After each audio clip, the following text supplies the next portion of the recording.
Welcome, ladies and gentlemen, to the NLC playoffs. It is a joy to be back for one more time during the split here in playoffs. I'm Duckling, and as always, when I'm here, I'm joined by the lovely Rude. How you doing?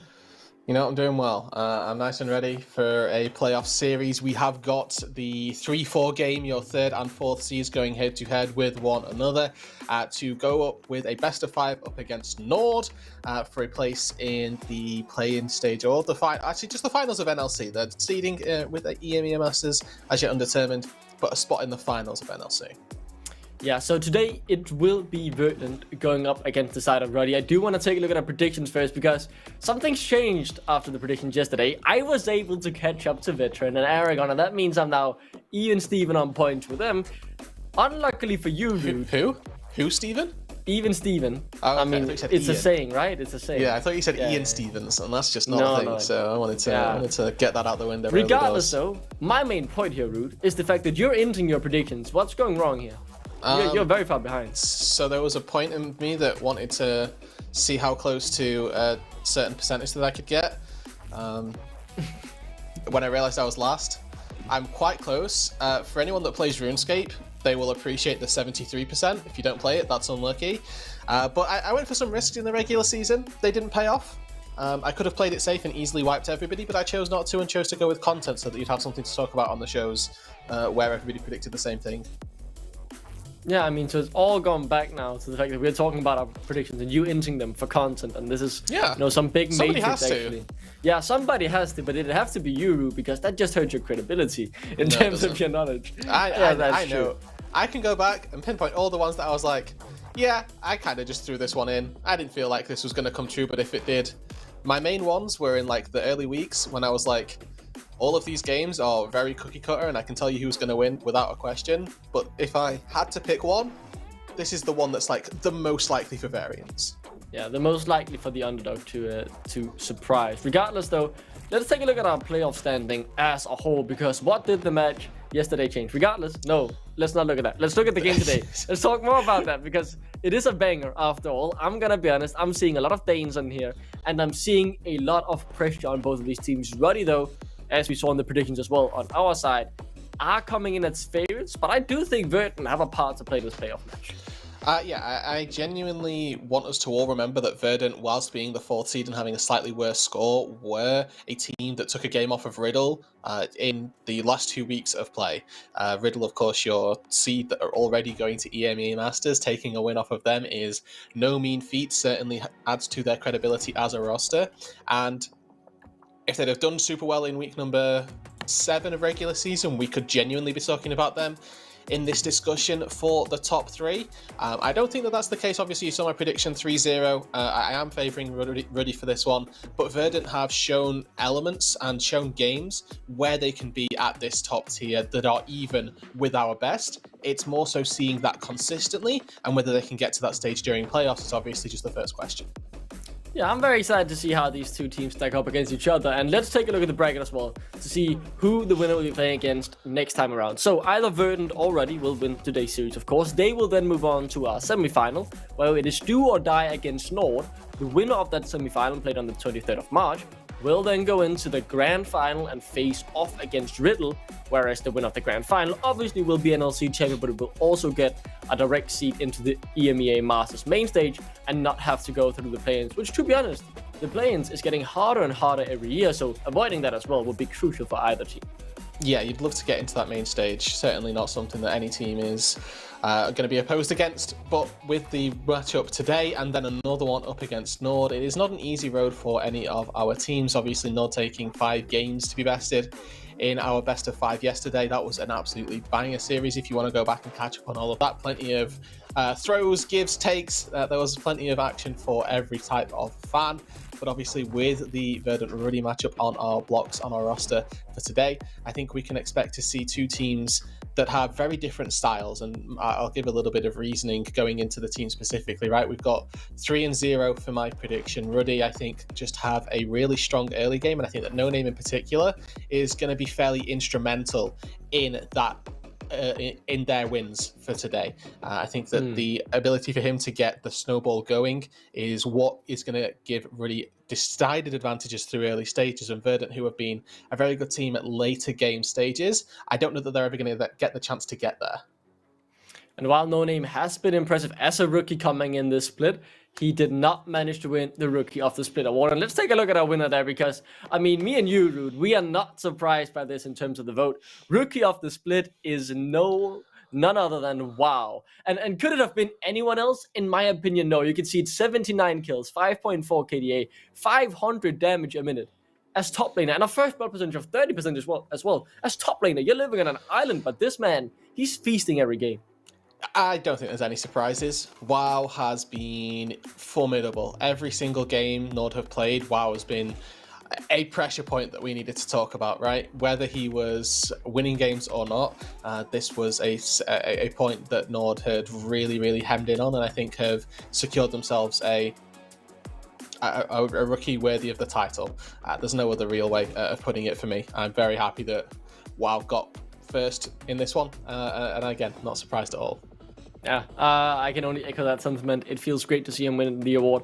I think it is thoroughly deserved. He has had many games where he was the deciding factor as well. It hasn't just been these flashy outplays, but it has also been important games where on the other side of the map, the team wasn't doing that great. And when he then was unleashed from the top lane, he was actually able to make the difference, which in my opinion, counted a lot for when I did my votes. I will say I put him first personally as well. Regardless though, we have a nice little video to show you guys about playoff. It will take 1 minute and a little more than that. So we'll see you all after that. I hope you enjoy this nice little content piece.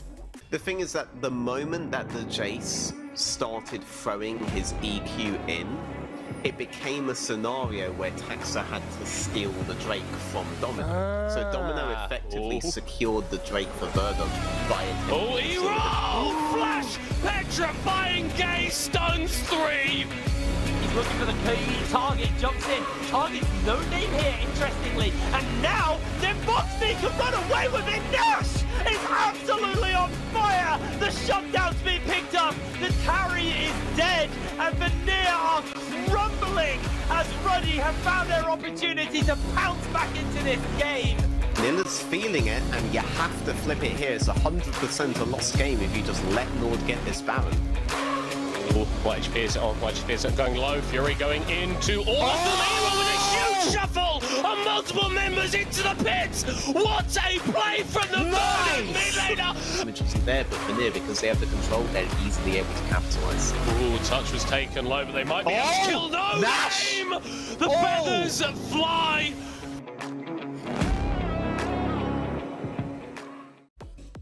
In particular, that last little highlight, Rude. I'm seeing Nash with the insane outplay, and I'm remembering back to a couple of those we've seen as well. This guy on Rakan has been absolutely unstoppable, and I do think that on that Ruddy roster, it is really stacked. My concern about that roster, though, is the consistency. They haven't always been able to reach the top. We know they can play at such a good level, but there has been some wobbles here and there, as I predicted as well. I still think they will win the series, but I do believe, though, that there will be one of these games where we see a bit of the issues that Ruddy still have in terms of the consistency. Yeah, so to dial in a little bit more on that, right? They took only 3 losses, 2 of them to Nord, 1 of them versus Riddle, so only losing to the best teams in our league. But there were games throughout the regular season that it looked like they were going to lose. There was a game up against Veneer, there were a couple of games, I mean one up against Verdant in particular in that last week. Looks like Verdant were going to win. Day number 13 of our season was a Verdant win for 95% of the game. But what we can't also take away from them is their clutch factor in a game, right? The reason that they're winning those games is because they are so good when it comes down to that being at the edge of the cliff, the pressure is on. They are able to find what is necessary to turn the game back around and put it in their favor. I think that if they can dial down on some of those issues vis-a-vis being consistent enough in these early stages of the game, that's when we see the best type of Ruddy, and going into playoffs is exactly the time to start getting better at it. Yeah, we need to see that consistency. And then moving over to the side of Verdant, when I'm looking at them as well, I'm excited to see the level they will show, because at the beginning of the split, we all talked about this. You know, yes, they had gotten the wins on the board, but they were very hard-fought victories against teams who we didn't expect to be at the top of the table. And then they had the bit of the mid-split slot where they lost to the bigger teams, but coming into the second round, they started showing great improvement. And they took that game off Riddle, as we've already mentioned. They almost took that game off Nord. And I'm excited to see if that's the Riddle we see again that took the game off Riddle. Or the Verdant that took the game off Riddle and almost took the game off Nord. Yeah, and I think I want to touch on a little bit, right? I think I highlighted very well that I think No Name is going to be a crucial part for Ruddy. I want to talk about how Verdant might find some wins, because going into this, there is a very stylistic difference between the two teams. We've got a top lane matchup that I think is actually favouring Verdant quite significantly. I don't mean to slight Rifty at all, because he's been a perfect player in that top side, but he's just been weak-sided pretty much this entire season. There have been a couple of games, right, where No Name has gone up to that top side and tried to make something happen. But by and large, the champions that have been picked for him in particular haven't been necessarily facilitate the top side, where Nilla on the flip side is getting a lot of high priority champions. Getting the Gnar several times as well gives him an element of solo kill capability. And just to give some numbers to back that up, right? Nilla has 10 solo kills this season, Rifty only has 4. Yes, that is by proxy of the champions that they play, but it is an area of the map that Verdant look to play through that I don't think is matched by Ruddy. That's actually a really, really interesting point. Nilla has been one of the best performing top laners this split, been able to bring out some strong carry performances as well. With the Gragas being locked in, that could obviously be the Gragas towards the top lane. That adds a lot of versatility, but it can also be flexed, so a lot of things left open with this first pick here from the side of Verdant. Yeah, top lane and mid lane. I mean, even support as well. If Clive's feeling particularly boisterous with the Gragas, there's nothing really that you can say about this pick with absolute certainty knowing where it goes. Means that Ruddy now have to decide. Normally you get a bot lane in here. Sivir has been a fairly contested pick between these two champions, but not going to be the case, at least today, for this first game. It's also worth mentioning, we are on 13-5, so a lot of various changes made to different champions, and when those crop up, we'll be able to run you through those and give you a bit more illusion as to why they've been taken. I think for me, the only real priority pick that I'm looking at is going to be the Vigor that got changed between the two patches, that is. But with no surprise at all, Ruddy going for that early game jungler that we like to see from No Name. The Lee Sin is a very powerful pick, very strong in these early stages of the game. I would not be surprised to see No Name start the game off with a strong lead. And then we're looking over to the side of Verdant. What will they do here? Obviously, Gragas can go into the jungle, but I am in particular looking towards to see what Taxa will go if they decide to respond to that now. We'll start in by locking in the AD carry, which will be for Kipper with that Ezreal hovering the Cassandra, one on Rifty's most played champions this split, so would be strong to take away, but Nilla has had a lot of success on many champs, so they don't want to limit it. Go for the Gnar instead. That means the Gragas won't be playing in that top lane, of course, so the flex pick has been kind of limited now. Yeah, I mean, you can still take it into the mid lane for Earl if they find a good matchup, but Gragas is also a very good matchup into the Lee Sin. If he lands the Resonating Strike on you, you just hold Body Slam, and as soon as you see that reactivated, you Body Slam toward the Lee Sin and you block the damage from the second portion of the Lee Sin Q, so it is a good matchup for Taxa if he wants that. Gnar for Nilla, his most played champion, and we get to see the exact same thing for Rifty here. The Cassandra takes 6 games played for Rifty in the regular season. No surprise to see these two defaulting to comfort in the first round of this playoff series. And I think that for our AD carries as well, fairly safe looking like for the Ezreal side for Aphelios as well. Expect to see a Thresh locked in there, which gives that element of safety to Den Voxnay on the Aphelios, and then you can really expect to see a lot of control set up around the mid jungle 2 versus 2 for both of these teams. When you have a Lee Sin, you're looking to control the jungler, you're looking to control the early game, and with a high prio mid laner that Nita tries to take, that would not be a surprise to me. Yeah, really looking towards to see what Nita will end up on. Really been impressed by him, in particular his laning, and the fact that he can play such a low resource mid laner but still be able to leave lane with a lead due to his incredible laning skills. I'm thinking in particular about the Jace, but with 2 80 damage dealers already locked in, I do think that to be kind of unlikely, so wouldn't expect Verdant to bend it away. Regardless, they look to trim the support pool at the moment as the Lulu gets removed away. Yeah, both teams going to take away the reciprocating carries, I suppose. Or the picks for their carries. I wouldn't be surprised to see a Thresh ban come through here for Verdant. Instead, they're going to take away the sort of mid lane Exodia with the jungler in the Syndra. LeBlanc is still open, but they've forgotten about Nash's Rakan. This is Nash's most played champion at only 4 games played. When he doesn't get Rakan, he'll pick anything else. But if Rakan's open, Nash takes this pick, and not only does he play a brilliant laning phase, but he wins team fights for Ruddy as well. Excellent engages, excellent peel. The recognition of his target selection is really strong in our 5 versus 5s. And for Voxney's safety, I couldn't think of anything better. Yeah, it's fantastic. I'm gonna just straight up agree with you. We talked about it a bit before the draft as well. In the highlight video, we saw what Nash could do at the Rakan. I don't really mind what he's playing it against. I think he's good enough to pilot around that and at the very least get some use. So with the Nautilus being locked in as a counter, I'm gonna be honest, I don't think it's gonna matter much. Obviously, it's a good pick here for Verdant. I have nothing to say against that. But I just think Nash is so strong on that Rakan. Regardless though, Verdant, they decided to end out their draft with the Cassiopeia, and now we're looking for the last pick here. What will Nida lock in the mid lane? With Errol's Cassio picked up, it's his second most played throughout the season, that behind the Azir, which obviously isn't banned, but it is a comfort pick for Errol. We haven't seen really anybody else in the NLC play this Cassio, and it adds to their late game scaling. Really good at cutting through Cassante as well. Cassiopeia probably the best mage for dealing with tanks, where Ezreal not so much now, can potentially do it in the side lane. But I think the Cassio is adding that tank shred that Verdant were missing. It also confirms that this Gragas is going into the jungle, giving Tax that good matchup versus No Name. And Nita does take the Orianna on 5. Not necessarily the most impactful early game jungler, but once you hit that level 6, Lee Sin Orianna can definitely blow up one target, in particular the Cassio. Obviously can't buy boots on this champ either for Errol, so if you do get caught out with no flash, a Shockwave is going to be enough to seal the death warrant. Yeah, and if you are on the side of Verdant, I completely understand why you want to go for this Cassio. Errol back in the Danish scene, when he started blowing up, was known as the Cassio one trick coming into a league. Obviously, as you say, times have changed. He's now playing other stuff more, but he still has it in his arsenal as a comfort pick. And for this newer organization in Verdant, with a lot of newer players on the roster as well, in particular, I am looking at Errol here. You're coming into a first playoff series in NLC, so why not get you on your most comfortable champion throughout your whole career? I like that idea, and I am excited to see if it'll work out for Verdant.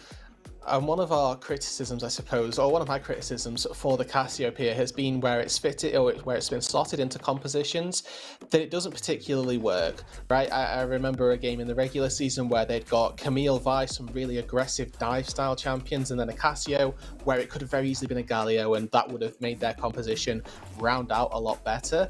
Obviously, Errol on Cassio is that extra element of comfort, but again, in this composition, I actually really like it because they've got very strong kite capability with the Cassio, with the Ezreal. At least the two backliners synergize very well, and at least Taxa can also buy a little bit of space with that explosive cask. Yeah, and we're in for game number 1. At the moment, it is simply checking the entrances to a jungle. Seems like no one wants to be able to try and risk that level 1 play early on. And going into this, right, I'd highlighted that for Verdant, I think that their play or their way to find advantages in the early stages is going to be through that top lane.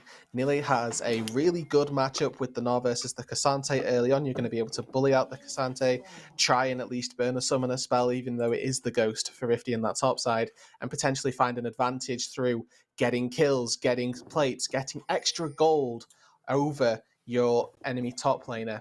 And for the most part, if Verdant can execute on that on the top side, it's going to give a little bit more breathing room to Errol and Kevo to scale up into that late game monster that we know both of these two players and champions respectively can be, even though they're going to be in a position where they're having to match them Voxnay on this Aphelios.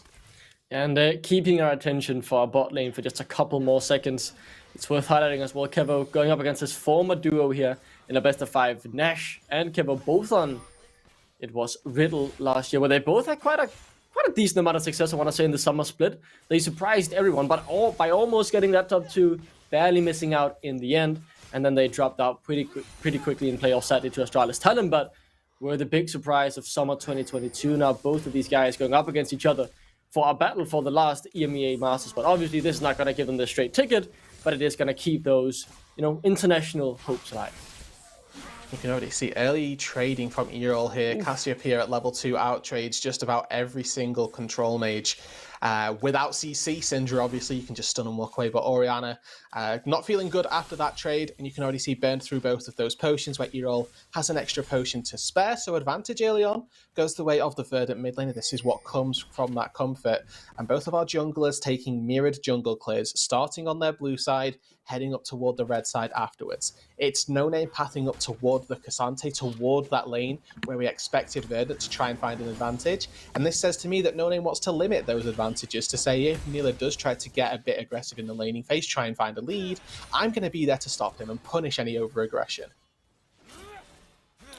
Yeah. So as the first clears slowly but surely start getting completed, we'll see where the next course of action is. I'm still looking towards the bot lane, really, seeing if Nash is able to find something. He likes to look for these opportunities early on, but up against the Nautilus, I do obviously see the chance of Clyde to turn it around. So looking on Nash, seeing if he maybe becomes a bit too over-eager, if Clyde is there to punish. Otherwise, I'm expecting a bit of a quieter early game here, Rude. Yep, not really going to be surprised by that either, with the scaling aspects of Aphelios Ezreal on either side. Orianna doesn't scale awfully and Cassiopeia scales tremendously. It is no shock if we do see this game get a little bit stalled out through the early stages, and that just falls back onto our junglers to make those plays happen. And I think that's where it favours Ruddy quite significantly, as highlighted previously. Taxa, just generally speaking, isn't one of our junglers that opts into a lot of ganks early on. I say that as I look at the tri-brush down on bot side, and I can see that there's something. Oh, he's going going straight over. Doesn't catch his force of the flash. He should be able to get out alive, but maybe Nash won't. As one more auto would do it, the ignite ticking, not quite enough. Kevo now taken down to half, but they don't have the damage to kill him. You talked about the passivity, but attacks are easier to prove you wrong.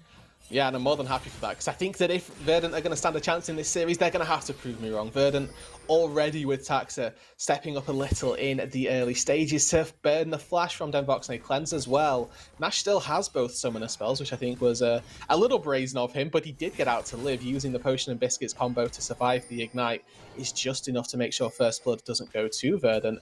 But on the top side, right, No Name was hovering on that top lane. Oh, it looks like he's burned Nilla's flash, actually, so it is actually a response of summoner spells in either side lane. Opens up the opportunity to play around those lanes even more. As has to be that little bit more careful. Obviously, the Hawk is able to get you out of some situations, but not all situations. As Taxa very quickly back on the map, spotted on a ward though, so heads back out as Rifty forced to flee his top lane.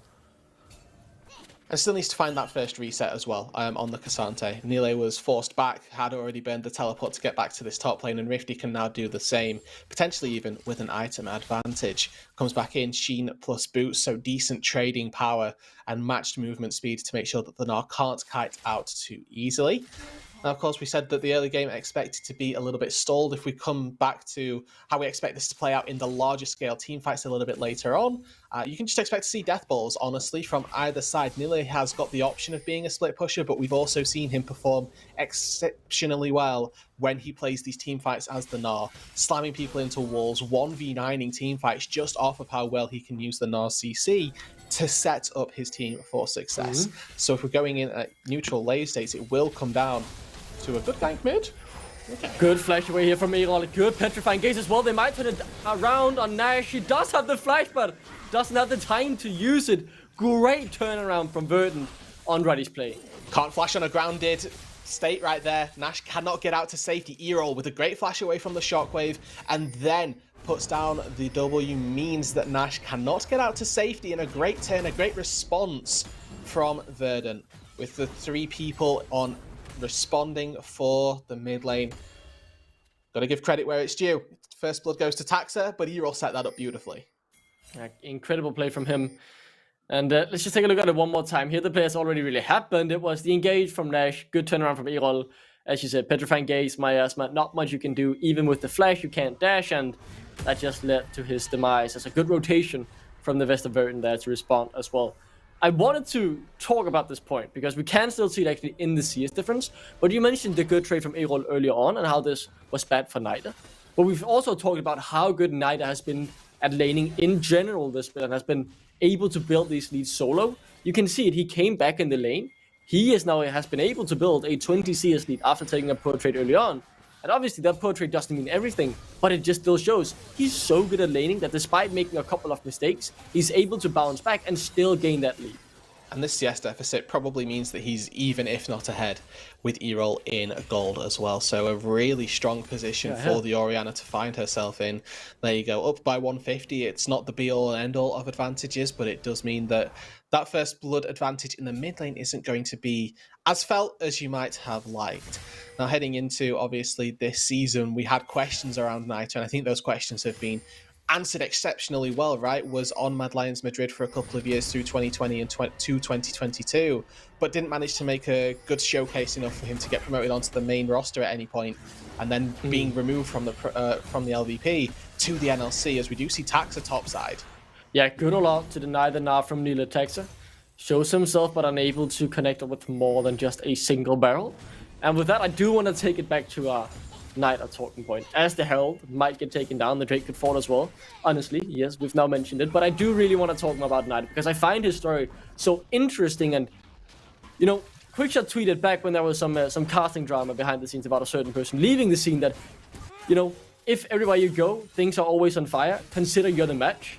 And I think that kind of applied in how I looked at Knight after 2 years and multiple different iterations of a roster at Mad Lions Madrid. I want to take that back because fighting is happening in the bot lane. Klai's gonna die here to the ignite as Kevo flashes forward to turn it. Klai survives, and it's Verdant bot lane coming out on top. I'll get you to break that down. I'll finish my point afterwards. No, it's okay. We can. Knight are good, and with the Drake going down, it's Knight are now under pressure in that mid lane. The barrel not quite in a good enough position to pull him back into Erol. You can see there's actually an experience advantage as well for Knight in this mid lane. This is that replay of how the bot lane all went down. Klai goes in first, and versus Red White Aphelios, there is that question of, oh, should we even be taking this fight? Fortunately, Ruddy burn all of their spells, all of their cooldowns onto Klai, who's just able to survive. And it means that we just see Kevo free fire, and when your AD carry is free firing in a bot lane 2 versus 2, the odds are you're going to come out on top of that. Denboxne forced away, didn't even survive that engagement, comes out with a distinct item disparity now in that bot side. Essence Reaver versus just the components of the Bloodthirster is a really good position for Kevo to find himself in. It's a huge spike where 1Q is just going to start dealing 200 damage at a time. But of course, the counterpoint to that is Denboxne, he's got the Vamp Scepter, he's got Fleet Footwork. It's going to need to be more all-in oriented. I think Nila's ult, he could definitely go for it. Still has the Gnar available for one more second, or maybe there's a visual bug. Could have gone for it, I feel like. Regardless, though, he does not. Gets a good trade out on Rifty. And with that, I do want to make it very clear. The point I was making about Knight is I was starting to doubt his ability after 2 years and 4 different rosters around him without getting any success. Clearly being the main part that Mad Lions Madrid wanted to build around. And I knew the guy had talent, but I had just hadn't seen it in 2 years, so I was wondering where it was. And we've seen it this year. We've seen how he can perform. We've seen how he's been able to build leads in lane. And I am so glad we get to see Knight at the level I expected him to be at for the past couple of years. If we take a look at how this early game has all played out, there's been a couple of kills. Obviously, that's 2 versus 2 kill in the bot side, the first blood in the mid lane as well. The leading recipients of that with the kills have been Taxa and Kevo. They both finished their first item. And we now need to see them try and push that lead. We've got a Rift Herald in Taxa's inventory. Looks like he's headed towards the mid lane as there's a bit of a trade down on the bot side there. Then Boxner using the Moonlight Vigil. Could be in trouble. Flash away. Miasma not quite on him for long enough to get the follow-up. Regardless though, Herald will be spawned. That's a couple plates over to the Verdant mid laner and jungler as well. As it will charge, get that 1.5 plates. I don't think they can get more with 3 members of Ruddy rotating into defend. A little bit of gold there put into Taxa's pocket and a bit of pressure put down on the mid tier 1. Genuinely something that Verdant really needed. Like we've mentioned, Nita has been controlling this 1v1 in the mid lane very well. As you can see, just constantly outranging the Cassiopeia with this Orianna lane matchup as Rifty is almost dead. Yeah, Rifty is in trouble, but so is Nila now under the turret, all out. Yeah, who's winning? It is Nila! With the boulder to the face, he finds Rifty, but it was all too close for the Verdant top laner. Oh, and in the mid lane as well, Erol finds a solo kill. That's 2 for nothing in the Verdant solo lanes. Both of them stepping up exactly when they needed to. The stat replay of actually what happened on the top side. It is so close, nearly under the turret here. I'm thinking surely he goes down. Rifty goes all out, but unfortunately the animations are just too long, and with the boulder toss being enough, Nila comes out on top. And as mentioned, right, we see Erol finds that solo bolo in the mid lane also. Really what you want to see from the Verdant solo lanes here. It has been a really strong start to game number 1, and putting them ahead of where they should be in this game is going to set them up beautifully for team fights. Yeah, it's going great so far. We mentioned it in the draft that we would have expected Ruddy to be the one putting the strings in the early game, being more proactive, not just on that draft, but on the players they have on their team as well. This has not been the case, and as you say, it just sets Verdant even better up for the part of the game where we think they are strongest, which is the late game team fights. And we'd mentioned as well going in that Nilla was going to be, the part of the map that I was expecting to be an advantage was in this top side, was with the Gnar versus K'Sante matchup, and thank goodness we get to see Nilla really explode on that and make the most of those chances. Finds the 1 versus 1 kill, a couple of plates falling as well. Second plate gained for Erol in that mid lane also, and you can have all the CS that you'd like in the world, but you can see 1 solo kill plus a couple of plates gives an item discrepancy, and Erol, if he finds a way into the range of Orianna, will be able to chase down Nita, or at the very least burn that shockwave where you don't need to burn Petrifying Gaze for it. Yeah, the help that Taxa has given to Erol in the mid lane has certainly helped, but Erol, as you say, able to find that solo kill, very much impressive. As I don't think Erol is a bad laner either way, so I'm not exactly that surprised. It has just been Nida being a little bit more precise in the CSing department. 2 very good Danish mid laners going up against each other at 2 different points in their career. Erol more the, the hot shot coming through from NLC Div 2 last year through the Danish National League, while Nida has spent more years out and about in Europe, still trying to reprove himself, showing why he was one of the biggest talents in Danish League of Legends for a while. Second Drake picked up. This time it goes the way of Verdant. It's nearly again finding Prio. Yeah, he just gets it here, right? He has the Gnar available. Use it as. That's another solo kill. Second one now for Nille. He's absolutely dominating this top lane. Beautiful from Nilla. This Gnar is having the exact effect Verdant hoped that it would. No names here. He's 2 levels down, but he does have a gold drinker finished. Yeah, does have the gold drinker, as you say. The kick, the Q connects as well. Should have it. There is no rage build up. Nice double jump. Flash available, but doesn't want to go for it. Nilla escapes with his life, and that's the grand prize. Yeah, a little. Honestly, I think a bit of a misplay from No Name, but he does find the.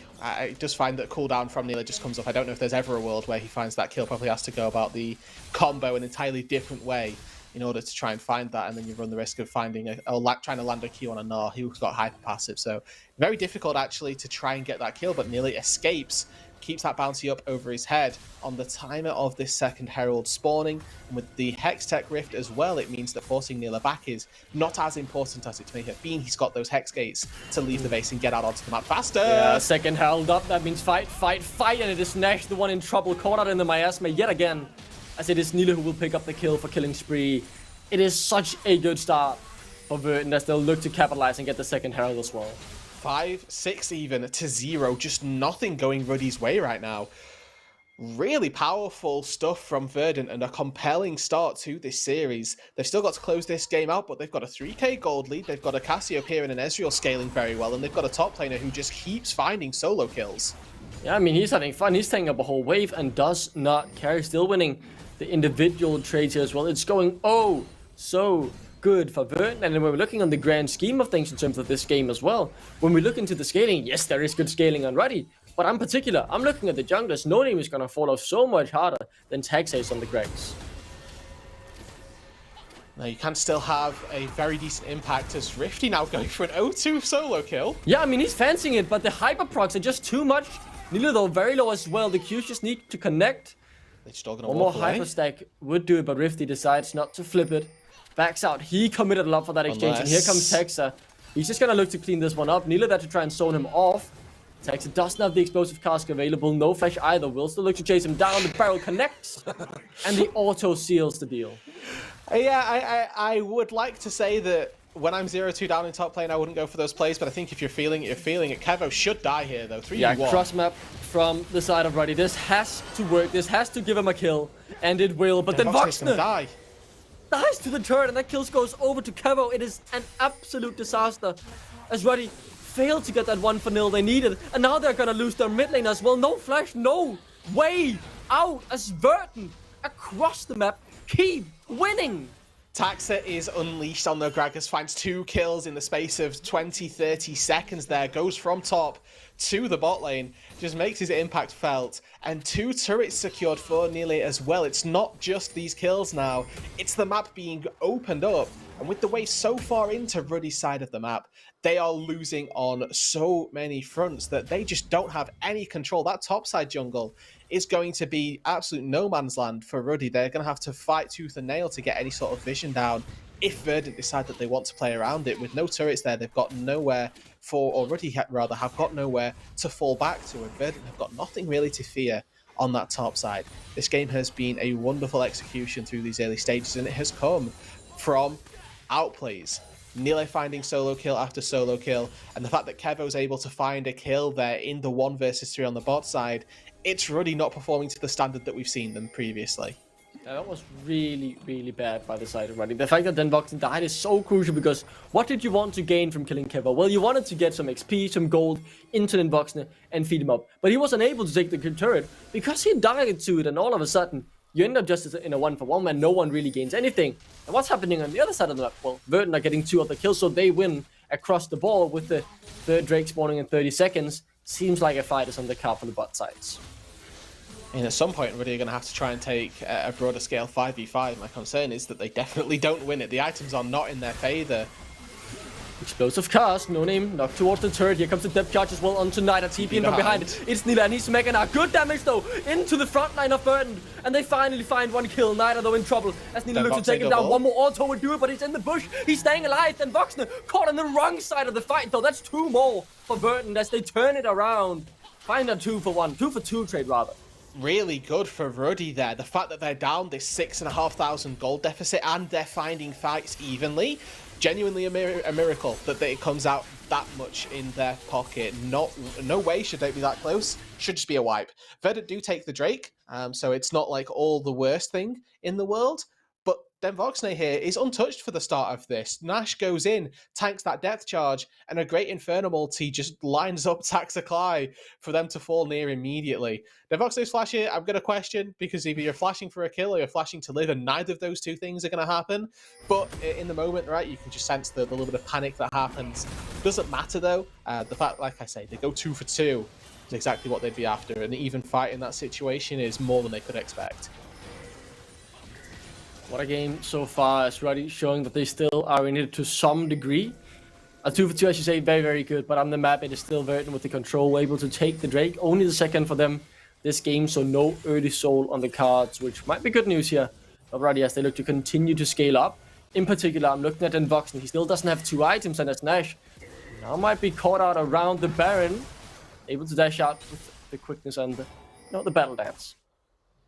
Yeah, Rakan notoriously slippery to try and escape. We have reached that 20-minute marker though, Duckling. It means that Baron is on the cards for either of these teams if they find that they've got enough time to go for it. We can see Verdant with some nice laning assignments as well, keeping the Cassiopeia up by this Baron in case they want to shred it down. Nearly down on that bot side to continue to find advantages versus Rifty. A full item up over the Cassante, and in a side lane, should be able to take a turret if he sees fit. You can see on the minimap that he's pathing up toward this bot side. I think he's just taking Scuttle right now, as there's like little contests between Verdant. They're trying to battle for every single jungle camp, make sure that that lead that they have becomes as big as possible, and just play patiently right now for Verdant, because they've got that infinite scaling of the Cassio. It's not infinite, but 6-item Cassio hits harder than any other mage just because she gets so much value from the 6th item. Typically, another mage will have to go for boots. Cassio doesn't have that luxury, or doesn't have that floor in this case, and he's able to build 6 fully heavy-hitting items. Bot side, Nile takes the turret. This is just the start of Verdant's mid-game snowball. And as Verdant look to gain even more control on the top side, they'll clear out the Baron pit. They won't start it up, as the recalls have just come through. Nile also on the bot side, but they're able to get the control over the pit as Ruddy now try and move in with the recalls coming through and get some control back. And you can see that Ruddy are actually trying to opt into going for these 5 versus 5s. The leading thing that leads me to this is Rifty's built a Negatron cloak as his 2nd item. He's heading toward either the Force of Nature, Spirit Visage, whatever it may be. But that doesn't help him in a 1 versus 1 versus the Gnar. The Gnar does the majority of his damage as physical, and yes, those Hypercrocs are magic, but Verdant already, they just pull the Gnar into this top side. Whoa, No Name is in trouble. The Baron, not even down to half before he falls. Nash goes in, finds 3 Shockwave onto 2 Taxa being one of them. And as he commits forward, he has to flash out to get out to safety. But Ruddy, unable to find something back. 3 clear on the Baron and dropping. They will secure it with the smite from Taxa. They'll get the kill as well. It's a perfectly executed fight for Verdant. And it's perfectly patient as well. They take down the jungler, but then don't overextend for a fight. Kevo hops over, recognizes that there's an angle potentially for a fight, decides against it, comes right on back. Has that Navori quick blade, so getting your cooldown on the arcane shift down is really easy. For every Q that you land, it's a 2-second removal of the arcane shift timer. And Kevo isn't missing skill shots this game. He's been nailing Ruddy every single chance that he gets. Means that he can hop in, hop back, and get back to finishing that Baron. As Nash now in a bit of trouble. No Name's nearby. With the dredge line going wide, Nash able to escape, but with the Baron at Verdant's back, they can feel very, very confident that turrets are on their cards. Slowly getting towards that 10k mark for Verdant. Who would have expected this? Well, I'll tell you who. It's Middlecut. He predicted them to win the first game here, just giving him the shout out he deserves. Despite the game not being over, this has certainly been a surprise. Hitbrain as well. But we're not going to give him credit for it because it's our production who predicted for him, so he's not going to get any credit for it. I don't care. Regardless, though, No Name is looking for flank. Yeah, he's spotted as well, so he's just running. And I think that's appropriate response. Mid lane is just all Verdant right now. They take the tier 2 turret there, and Kevo outranges Aphelios at every juncture. That is not a lot of HP that Denvoxne has. I think that was just Qs. I mean, Denvoxne is literally 20% HP right now, and this kind of minion is all that they need. Verdant are just playing this game so patiently right now with the lead that they have. They don't have to be over-aggressive, and they can just let the minions, let the range do the talking. With another Drake up in 15 seconds. That might be the next plan here for Verdant as they recall in unison. Looking to set up for the next neutral objective on the map. It is the soul point, not the soul. It is the Hextech soul as well. There is a mistake up in the top left corner, but that is not us. It is the damn Riot client. I think we all know that doesn't work 90% of the time. Regardless, it will still be that Hextech. It is the Hextech soul point secured for Verdant. I'm getting confused now as well with the Mountain Soul icon. God damn it. Do not fret. Kevo solos these every day of the week. Also want to credit Kevo for going the correct Ezreal build. Tier is fake. Don't build tier on Ezreal. You can go for this Essence Reaver Navori Quick Blades build and to have just as much damage and even more uptime on your spells, so making maneuverability a lot better for the Ezreal, which is one of the leading reasons why you're thinking. But 2 people commit to that top side from Ruddy. It gives Verdant a bit of free time down on the bot side. They're pushing onto the tier 3 turret. Don't quite find it, but big poke onto Niter. They've got 15 seconds left on this Baron. It's going to be one more wave of a push that they've got. And Ruddy, they probably want to force a fight off of it. Yeah, it feels like Verdant are just one big fight from winning the game, but it is also the point where Ruddy can start to answer back and maybe punch themselves back into the game. 2 items have been reached on their main carry, Snyder and then Voxner. Eyes on the Shockwave, eyes on Nash. Can he find the right engage? He has the ball on him. It's pressure on him, but it's so hard against all the peel and all the damage on the side of Verdant to find the right engage. But Nash has done it before. So they stall out the Baron, and none of their tier 3 turrets end up falling. This is a win for Ruddy, given how far behind they are. 10,000 gold the deficit. If I get a Baron as the enemy team and I have a 10k gold lead, I'm sad if I don't break open the base of my foes. So Ruddy holding off just well enough right now, pushing back the game for as long as possible, waiting for Denvoxne to hit those big item spikes. If Gale Force gets finished, it adds an extra layer of safety to the Aphelios as well. And with Flash and Cleanse available, one big team fight may well be all that Ruddy need. We saw in that bot lane that even in a disadvantageous gold state, they're able to find fights that go even. If they can do that again, but in a bit of a later game situation, it means that the reward is going to be even bigger for them. Exactly, and the thing is, if Verdant take the fight now, the possible reward for Ruddy if Verdant fail isn't that big, because they're only gonna able to get maybe 1 or 2 turrets, but they won't be able to get the Baron, they won't be able to deny Dragon. So if Verdant want to play a bit risky, well, now is the time for Ruddy. They would almost like to wait a minute before they start fighting, because they want to be able to get the Baron rather as the reward, as you just mentioned, right? Exactly right. You can see already with Verdant turning their attentions back over here. Baron is more so their priority. But with Rifty trying to get a little bit of gold, those pity prizes, the objective bounties do exist for Ruddy. So trading turrets here opens up the map a little bit more for Verdant, but they're not actually able to take any of these tier 3s. This is now the second time that Ruddy have made a play for a side lane turret that hasn't been responded by Verdant. And I mentioned it as the Baron was just being killed, that we were nearly at that 10k gold mark, and that has not changed. We're still 1k away from that 9k separating these teams. Yes, it is a lot, but it hasn't grown really over the Baron buff, thanks to, as you say, these couple of good trades that Ruddy have found, being able to take the turrets. And there is so much gold in these turrets with the big bounties that are around for the side of Ruddy, so they're able to keep themselves in the game for now and not allow Verdant to get even more ahead of the game. 40 seconds left on the Baron buff. Verdant have spent the last 2 minutes controlling this topside jungle, and they're continuing to do the same. They can just fall back to that Baron. Engage comes through, but Rifty, with that Force of Nature, it's having the value right now. Cassio Gragas not doing as much damage as this had been dead. No name! He finds the kick onto Kevo, forces the flash, but he can just create so much distance so quickly. TP in now from Nila. No rage below, but it might not matter. Flash! Hook onto the Voxer from Fly. The follow-up just needs to be there, and it is for Verdant. They will find the AD carry. Nash forced to run. They look to chase down the remaining members of Ruddy. Nash will fall here into the hands of Tex and Nida, and No Name barely slipping away back to their fountains. Verdant could look for the game or get the Baron. I think Inhibitor plus Baron is the likely call here. Nash using these Hex Gates, he might actually get out to safety. Depends if Kevo finds him. No, there's a ward here. Yeah, Kevo takes this one. Just waiting for some more auto attacks or skill shots. But the Baron's already going down. No Name is alive, does have smites. There's a world where there's a contest, and with them Vox up in 10 seconds, Nash is stalling. Might have been enough. It looks like there's just a 2-man Baron going on, and Nile is just kiting in the 2v1. I mean, Nila just doesn't care. Look at the hyper movement speed as well. He's level 18. 3 levels up on his counterpart. What a clinic Verdant has been putting on this game. And now with Baron in their back pockets, they can go take Hextech Soul as well and make their final push on the Ruddy base.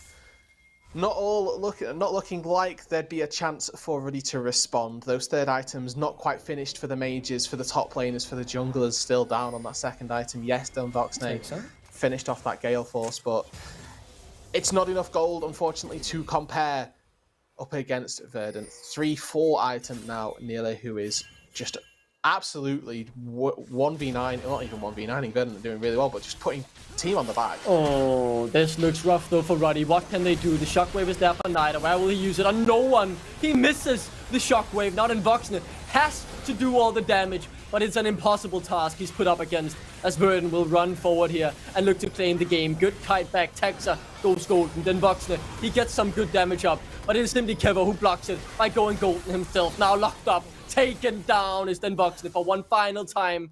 Verdant can look to push in the wave. Surely this will be game number 1 in the underdog's hand. And it's been a dominant one at that, at just 30 minutes long.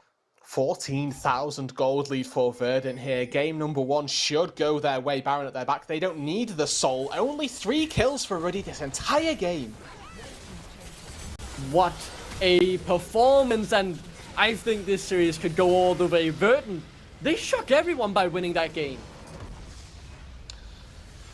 A couple of us predicted Verdant getting the first game, but I don't think looking quite that convincing whilst doing it. Either way, Verdant, I mean, if they perform like that every time, they're going to have a quick series, just the complete opposite direction.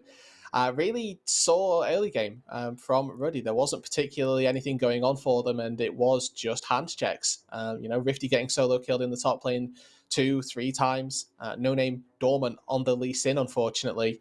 And even in this 2 versus 2, right? This is Verdant with the isolated, rather, kills for their bot lane. I am so impressed. There was not a single member who disappointed this game on Verdant. It was not like Nila was 1v9ing, as you said. He was doing fantastic.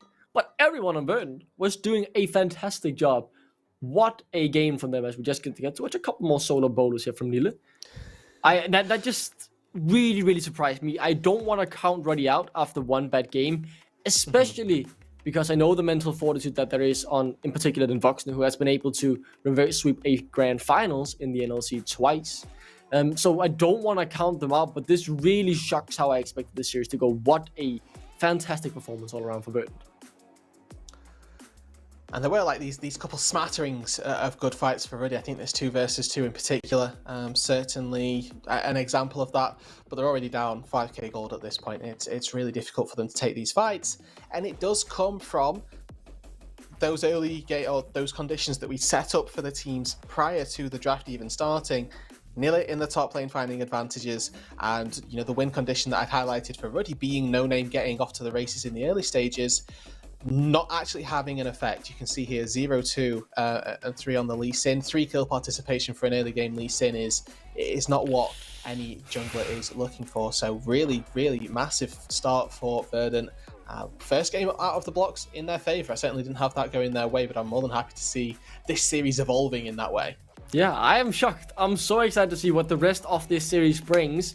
And there's no greater way to find out than to throw it to a break, because when we will come back, we'll see if Ruddy can bounce back and take game number 2, or if Verdant continue that dominant train. We'll see after the break.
Welcome back, ladies and gentlemen, to the NLC Spring Split Playoffs lower bracket first round. Verdant took a shockingly dominant game number 1. We are both over the moon with their performance, and Rude coming into game number 2. We're both waiting to see if they can pull it off again. Yes, I think there are a couple of issues with the way Ruddy took the draft in game number 1. I think that giving Nile Nar has proven to be a death warrant for a lot of teams, and I wouldn't be surprised if that trade isn't left open for Verdant this time round. Instead, they're going to go with something a little different. They get rid of Tax's Gragas. I'm at the very least just glad to see some sort of adaptation. Both teams are on the same sides here, so that we had the potential for a run-it-back draft. Not going to be the case though this time round.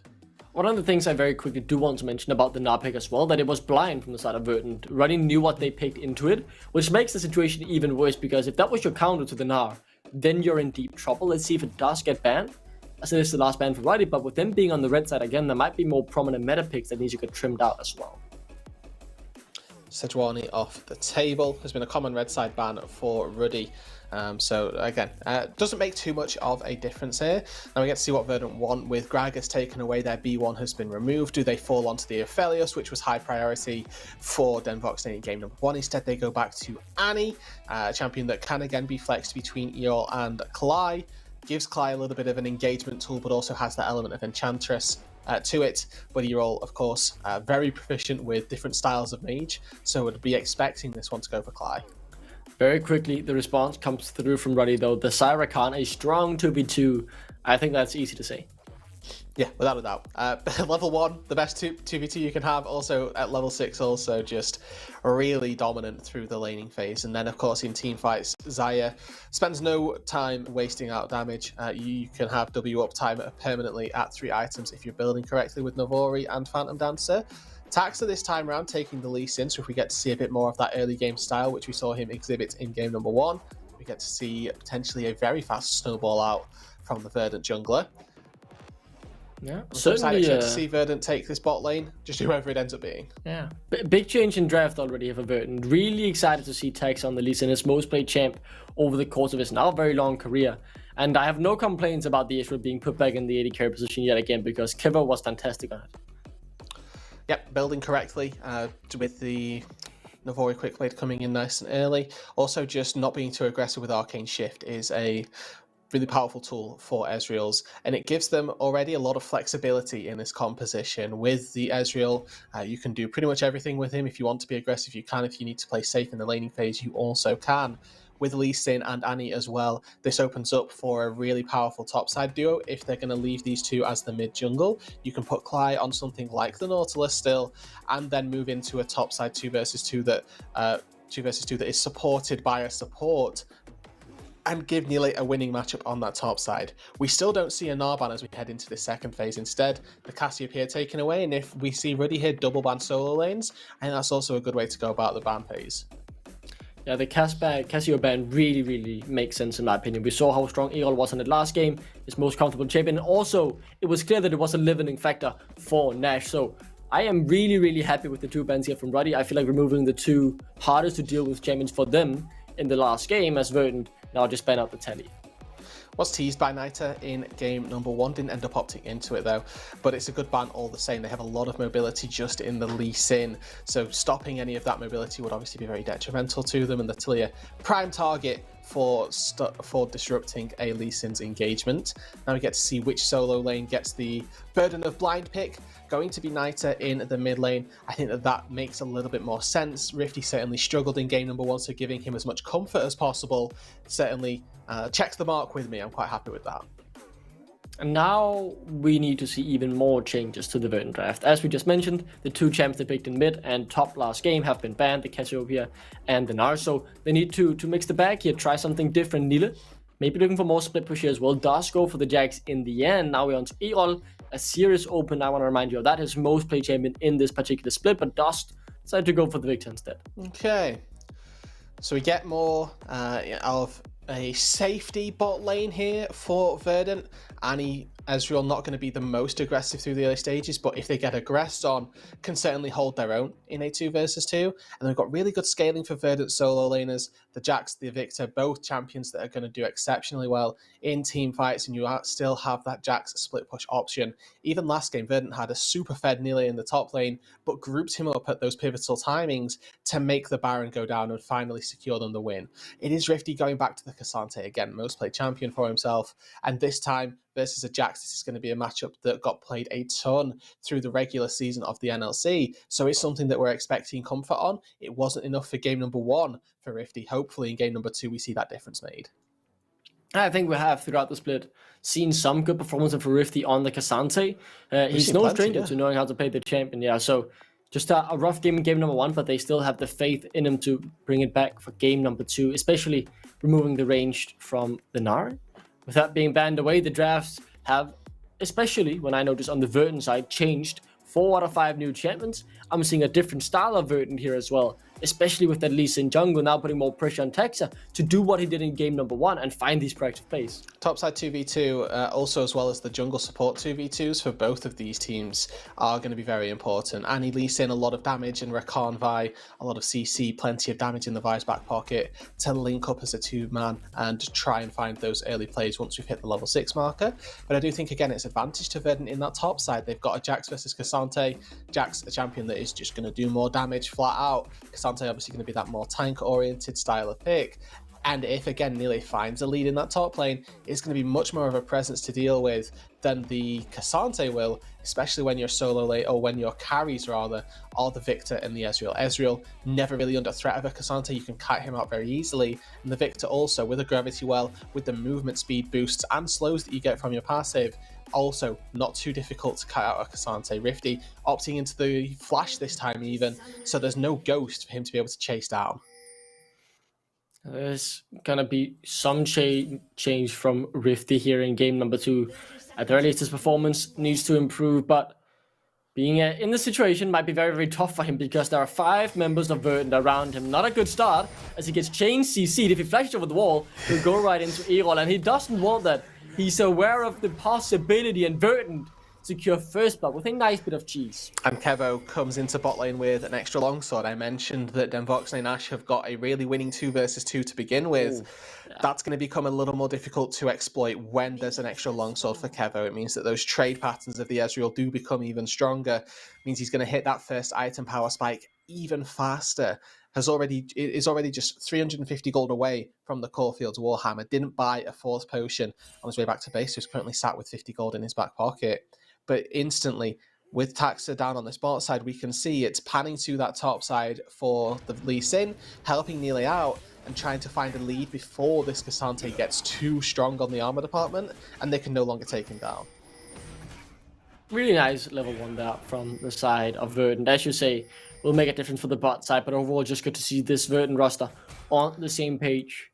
They've been surprising so far, but let's see if they continue that in game number 2. A good start might be built upon here in this game, as you say, Taxo rotating up towards the top side. It is No Name, though, pathing from top side towards the bot side to secure his bot lane's priority.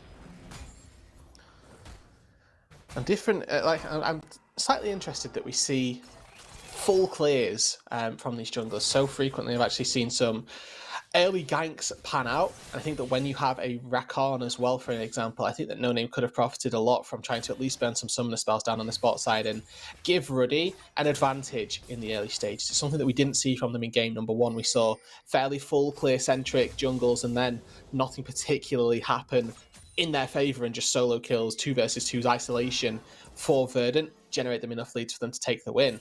Now Nille, already trying to find a little bit of an advantage, has spotted out that No Name has at least taken the Krugs, and from that you can infer, okay, started on this top side, he's likely going to be on the bot side right now, and means that he's got a lot of free time on this top side.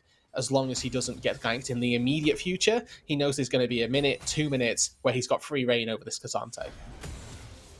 I got that little bit of an advantage and a little bit of extra pressure with the jungler there. As looking at the mid lane again, I want to see if Nida, yet again, manages to outperform Erol on the CSing department at the very least, able to build up that 30 CS difference last time around. Before Erol, though, outplayed him and managed to gain himself a solo kill to tie it up in that regard. It is Nida now, at the moment, in control of the wave. will maybe be able to deny Erol a couple minions here. Tax actually going for a fairly early recall on the Lee Sin. Cleared up toward his top side, has now reset and wants to get back out on this bot side as soon as possible. His Jax is absolutely fine. They know that the Vi path down toward this bot side as well, so let's see if they can match on a 3 versus 3. And this is really good timing from Taxa, actually. The way that that wave is pushing for Verdant means that there's going to be in a wave's time, it's going to be really compromised for Cly and Kevo to push that out in a 2v2 without Nash and Denvox threatening an engage. So just being there to shadow is exactly where both of these junglers really need to be. Yeah, they've just spotted each other as there is a 2v2 happening. Kevo getting taken quite low, but they flash on Denvox and secure that kill as Nash forced to flash as well. Taxa unable to secure it with a couple more autos. No Name misses the Q. Taxa goes back in to trade aggressively, but yet another win for Verdant. Exactly the timing that Verdant needed. Taxa is there first. Kevo Cly are in a dangerous position because they have to push this wave and force a crash so that then Voxnay Nash can't freeze. And then Nash and Denvoxnay force a fight around that, but Taxa's there to stop it. It is beautiful recognition from the Verdant jungler, knowing exactly where he needs to be on the exact window that gives Ruddy the disadvantage, means that they can't keep that wave outside the turret. Despite No Name's best efforts there as well, it will crash, it will bounce back, and it keeps Verdant winning. It's a really, really good performance from them so far. And I'm gonna be honest, it is so refreshing to see Taxa this series because he has been good this split. I think he's been one of the best performance junglers in our league, but his style has been the more passive style. Play for the big moments in the late game. His smites has been incredible, of course, but in this series, his early game has been so phenomenal, and it brings me back to how he was playing early on in his career. He's not unfamiliar on this, and his most played champion throughout his very long career now. And just seeing this reminds me of the, BTXL Taxa days. The good OGs will remember that one as Rifty. I mean, he's got 6 here. Doesn't quite decide to go all out. I think nearly holding that counter-strike is enough, but he's going to miss. Sizable portion of this wave. Taxa just in the area, and you can tell. I think there was one danger ping thrown up there, and Rifty's spidey senses start tingling a little bit, has to back away. And the fan of the west end of that trade, it's good to see Rifty, at least for now, pushing back this top lane. And Ruddy, though, they will respond knowing where Taxa is by taking this early Drake to build that up for themselves. Also, having pushed in the bot lane, they can take this without any repercussion at all. And it's a nice little early game Drake here for Ruddy. A good little boost for them. Fairly decent early Drake as well. Little top-offs here and there, just in case your trades aren't going all that well. Early game recall for Rifty is a Bramble Vest, so we are immediately trying to stop any form of healing coming through from Nilla and get a little bit of reflex damage as well for every single auto attack thrown down, with the double armor components that it builds out of as well is going to do just wonderfully versus the Jax through these early stages. And just talking a bit more about how great Verdant's performance has been so far in this series, I want to remind you and the chat out there, when we had a chat early on with Cly in the split in one of his post-game interviews after a very close win, he mentioned the fact that at the moment, they didn't feel like they were actually on par with the best teams in our league, but the goal was that they could secure the playoff spot and then they could be able to compete against anyone in our league when playoffs came around. And so far, they've shown that steady progression throughout the split, and they even reached their goal of being able to challenge anyone earlier than expected by doing it in week 6. That win against Riddle, really one of the deciding points for Verdant in their playoff juncture. Remember that them and Vinia were in a little bit of a battle going into week number 7, but they won that battle, find themselves in a position where they're in the playoffs now. Clyde trying to bait a little bit here onto Nash and Denvox. Now you can see with no stun. Now the Ruddy bot lane want to try and step up a little bit, but do they know that Tax is here? That waiting game, that guessing game of the enemy jungle's position, certainly going to need to be played. Yeah, really pretty good ward there. Denies Taxa from moving up any further. Nash now could be a bit too far forward. What's happening on top as well? Flash forward, but on the bot lane, the gank came through. Nash dies. Beautiful. I think that we saw Taxa engage just as we panned away, just ward hopped behind Nash, found a kick, and you can see made it maybe halfway back toward Denvox, then maybe even died on the battle dance back. But No Name is also level 6. Nilla is low. I think this is very easy. Yeah, this should be easy. No flash on Nilla, so he can't really get away. He has the counter-strike available, knocked out of the turret range to ensure no one takes too much turret damage this time around. Nicely done from Ruddy to pick up that first kill of the game. Okay, so delaying the Jax scaling. I do still favor this for Verdant, finding another kill on Kevo. The thing is, right, by getting this kill, it means that they're delaying Nile being a win condition and Rifty rather on the Cassante. A champion that can 1v19 fights, but it's much harder than an Ezreal to find super carry gameplay on. So we see a Rift Herald contest secured by No Name. Goes in for the flip, unable to get it. Cease and desist available. Flash to ensure that it connects. Nash dashes forward as well, but unable to follow up really. As now it's actually Ruddy on the run as we regroup. And yeah, don't lose anyone. 4v4 on that top side, but ultimately the Rift Herald going the way of Ruddy, an extension of that top dive that just is allowed to be executed by them. Denvoxne made his way up. Oh, great flash from Nita there, just in time. Make sure that Clyde can't find that stun. But we saw Denvoxne on the minimap actually move his way up toward this top side, threatening that he could join the fight had it have gone on for too long. Kevo didn't make that trade, and that's, I think, why we get to see this largely unscathed top side action. But then Denvoxne just in time, back on that bot side, he's able to secure the massive wave that was going to be picked up. And overall, it's not too detrimental for either of our bot laners. And actually, with the win on the top side, Ruddy are in a decent enough position with the Herald. This game a bit slower than the last and way more in the middle ground this time around. Not as exciting of an early game, but it's still Verdant coming out on top at the moment in pretty much any given situation. I want to bring it back to a mid lane and just take an update on how it is going there. It has built up to a slight CS lead in favor of Knight. And this is one of the things that Erol talked about earlier when we interviewed him back in the beginning of the split as well, where we talked to him about, well, how has this jump from NLC Division 2 up to NLC Division 1 has been? And he mentioned, particularly the laning phase, experiencing playing against way better players at the laning phase and just being punished more for your small mistakes. And we can see him being punished for a couple mishaps here, just losing, that 15 CS in that regard. A little bit of a trend then starting to form in favour of Nita with the CS advantages game to game. Didn't convert into any real advantage post the laning phase last game, as we see cease and desist ready on No Name, not going to be able to find an engagement onto Erol this time out. But we're going to get a little bit of a glimpse as to how easy it is for teamfights to be executed for Ruddy. You have Vi Orianna, that is one target's death signed and sealed as soon as you want it. Nash blocks the Sonic Wave, but might not mean much. Is in goes Taxa, too far forward, taken down by Denvoxne, and now Ruddy on the chase. They want more and they'll get it as well. Clive falls in return though. He does find him with the back. Kevo now running, and this might be a bit too far forward for Ruddy, as Nash forced to flash away from the Chaos Storm. Survives in the end as Nash able to get out. Ruddy though might still be looking for more. With Nile rotating down, they decide against it. And one fight though for Ruddy. 2 for 1, they only lose No Name, where in response Cly and Taxa both fall. So a win for the Ruddy side in the bot side of the Rift. Kills go on to Denvoxne, kills go on to No Name. 2 champions that are going to do very well with the gold. And only one response kill in favour of Taxa. So Verdant here coming a little bit up worse for wear. And Ruddy just starting to find the glimpses of hope that we saw from them, thinking at least coming into this series. Things are looking way better for them this time around. As Verdant start up the Drake, we look for the top side, because what happens there? Well, Nila might be dived again all out, straight into the hands of the waiting No Name. Unable to secure, there's a good jump out now. Rifty, the one in trouble, forced to flash over the wall. Nash locked up, but he's able to dash over with the grand entrance. So that's where the big difference maker has been this game. It's the top side, because last time around, Nila was 3-0 by now, solo killing Rifty left, right, and center. And now it is Verdant, or Nila rather, needing help from the rest of his team to stave off the attack from Ruddy on the top side.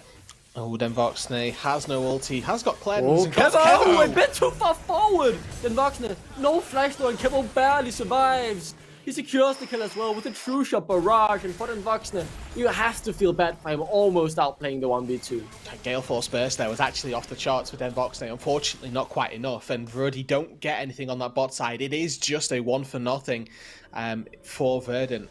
Capitalizing on the overextension for Denvoxne, he doesn't quite have enough damage in the tank to find a trade kill there.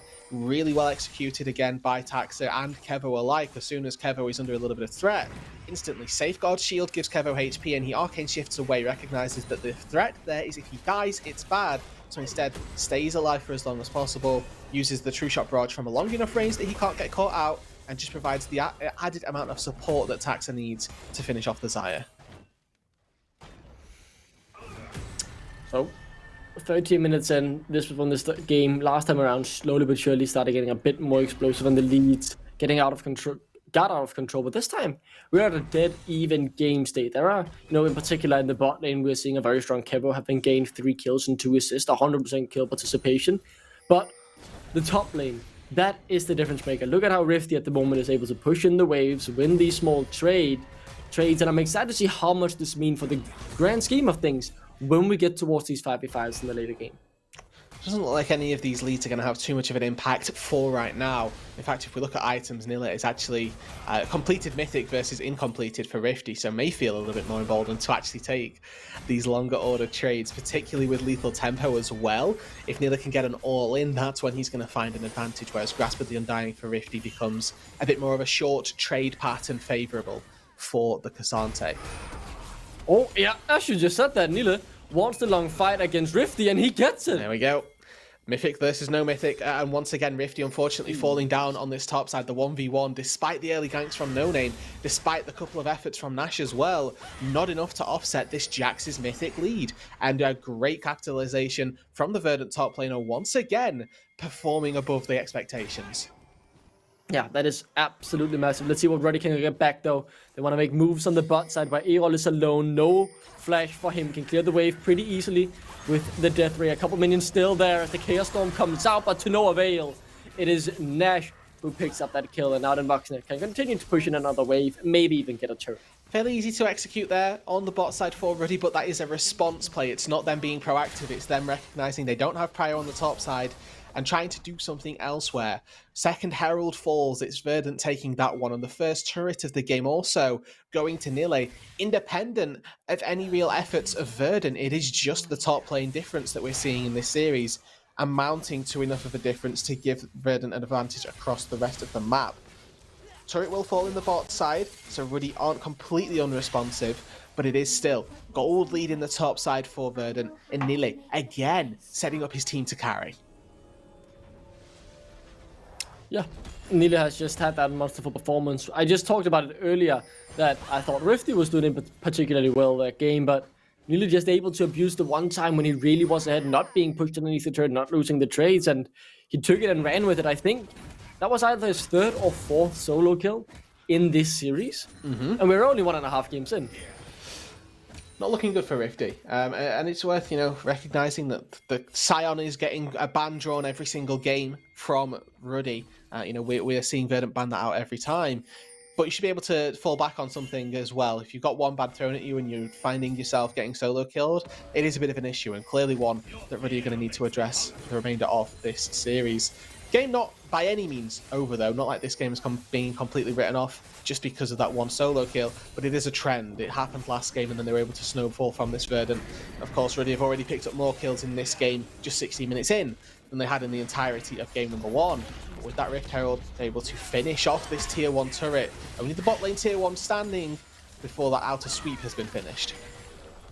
And not much left now as the gold. They're still within 800. Second Drake to be picked up here from Verdant.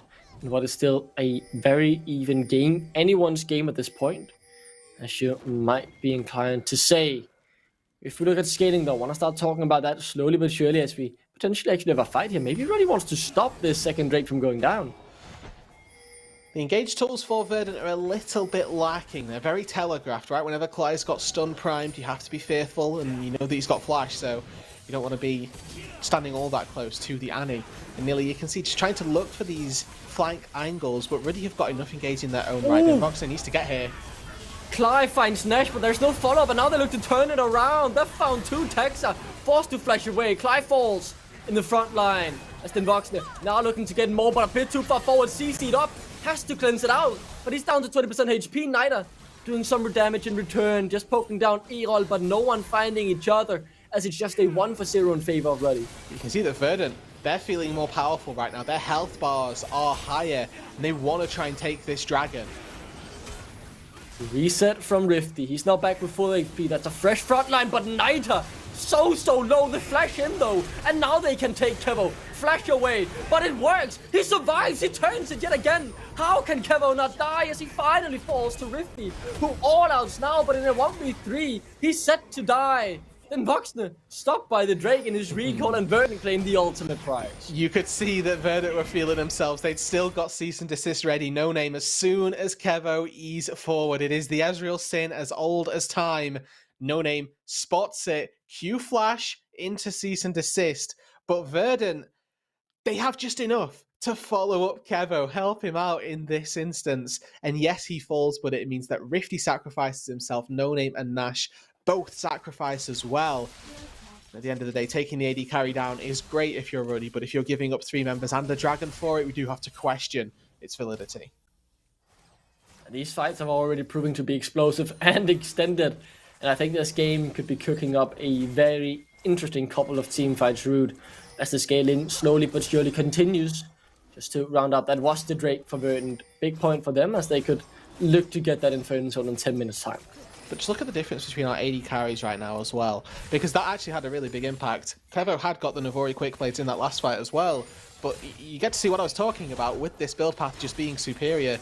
The amount of times you can E forward and then E back out so quickly because you're cycling your cooldowns that fast genuinely baits in your enemies quite significantly. But moving forward, with that outer turret on the bot side still standing, wouldn't be surprised to see Verdant expend a little bit of resources down there to try and find something. Whoa, that is a cease and desist that flies a mile, but it works. Kevo just dies. They all follow up, and now it's Verdant on the run. As Ruddy look to chase them down, they've found 2, and it's the 2 that they want. They can turn towards the Baron with this. This time they've got the follow-up ready. This time Nita with flash, he gets just in range with the shockwave, lays it down and helps out the squad. Nash goes in with the engage, also following up on No Name. Really good capitalization from Ruddy, and this time when Kevo is too far forward, they spot him, they take him down. Baron on the cards, Taxa is here, he's alive as Lee Sin. And now Rifty, the rest of Ruddy, they've got to run anchor and stop him getting in. Newly spawned on the Rift. 6k and dropping. Taxa unable to find the right angle to try and get in. 4k HP now, they know where it's at. They have the ward in the pit. Taxa has done this many times before this split. Down to 1900, he can get in. He can secure it. No, Erol gets it. As then Voxner tries to chase down Clyde. Can they now win the fight? Taxa, he'll get taken down. Erol will fall. But does it really matter? You've got the Baron burden. Kevo and Nile, the only ones that have still got that Baron buff, but Ruddy, they should have had that for themselves. Really split decision-making from them. Look at how far apart they all decide to go. Den Voxnay turns off the Baron, decides to go for Cly. We've got Ruddy running up on the Rifty running on this top side, I think making the right decision, trying to get Taxa out, but they don't commit as a 5-man to either of these plays. And between Lee Sin hopping into the pit, the Chaos Storm in there as well, there's enough disruption to give the Verdant Baron over. And despite Ruddy finding themselves a great fight on the bot side, it gets turned around in a huge way. Oh, that feels so bad for Ruddy, who were able to almost get the whole hand on that one play. The Baron was spawning as Kevo was taken down, so they decided to instantly go forward. And now, obviously, only 2 Barons remain on the side of Verdant after losing 3, but they do not care. They were the ones who got the successful steal, and still, the Baron is on your split pusher, Nile, and on your main carry, who will need to be protected in Kevo. Yeah, so you can do a really good 4-1 still with this situation that you found yourself in, Baron in your back pocket. And if you can just control 2 lanes, you can set up nicely for some Drake takes as well. If you want to play through mid lane, play through bot lane and control the bot side jungle, it sets you up quite nicely to be able to take that Drake, put you on soul point, and you've already got yourselves a Baron that you weren't expecting to have, so you can actually accelerate how fast you close out this game. If you want to use this Baron to take down some tier 2 turrets as well, that just adds to the gold that you've got, adds to that discrepancy between Verdant and Ruddy, and gives Verdant an extra advantage, puts them in a position where they can very easily put themselves at a 2-0 state in this series, in a best of 5, to decide whether you go out of NLC as the 4th seed or go on to a matchup against Nord for a position in the EMEA Masters. That is a incredible thing you're saying there. I did not expect that to be even a possibility when we came into the series. I just thought Ruddy were that bit better, but Verdant, it's not that Ruddy have disappointed me in that performance. That game was shaky to some degree, but I am more so shocked by how good Verdant have been. They are playing to a level that we saw a couple times in the regular season, but not with this consistency. And and this high level of proactiveness and leading the game. I'm so impressed by this team at the moment. Has to be said that the majority of this has come from Nille as well. I have been, truly impressed how well he's dealt with that top lane. From getting ganked in game number 2 as well to still being able to find solo kills. It puts a real good nod in the Verdant camp. But it's worth saying that Ruddy are still very close in gold right now. 1,000 gold in their back, or in the difference between the two teams. But Verdant, with this Baron, you can see they're looking to engage. Kevo dashing forward here, trying to bait on to make sure that Verdant have got a chance. See if they can find the fight. Kevo looking for the damage. The wave is pretty easily being cleared out by the side of Ruddy, except for the big one, obviously. That will take some more time, and that slowly but surely chips away at the traders now. They just move down toward the bot lane where the Baron buff is also active. And they could look to take down this turret instead. Yeah, TP into mid lane, yeah. Nille is just dead. This turns out they didn't need a TP, but now they may be able to go a little further if they want to take this fight. It looks like with the Baron enhanced recalls on a couple of people. Actually, it's just the one now with Kevo, the only one with it left standing. But their Baron push consisted of 2 turrets in the bot lane. Drake is spawning as well. We've got 30 seconds on that one. Nille has TP, so we'll be ready for it. Tax, my good king, you are in the wrong side of the rift, but no cease and desist means you should be okay. And with Nille on that Drake timing being about the same status, expect this 5 versus 5 to decide a large swing in this game. Gold is relatively even if we take a look at the items. There's no discrepancies in real lanes that are going to be too different. I can see this once again being an execution.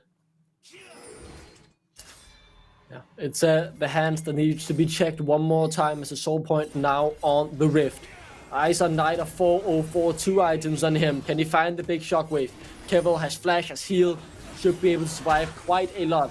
But he needs to dish out the damage as well. He cannot keep missing as Nille looks to enter just from the back line. Could get turned on here, but feels safe for now.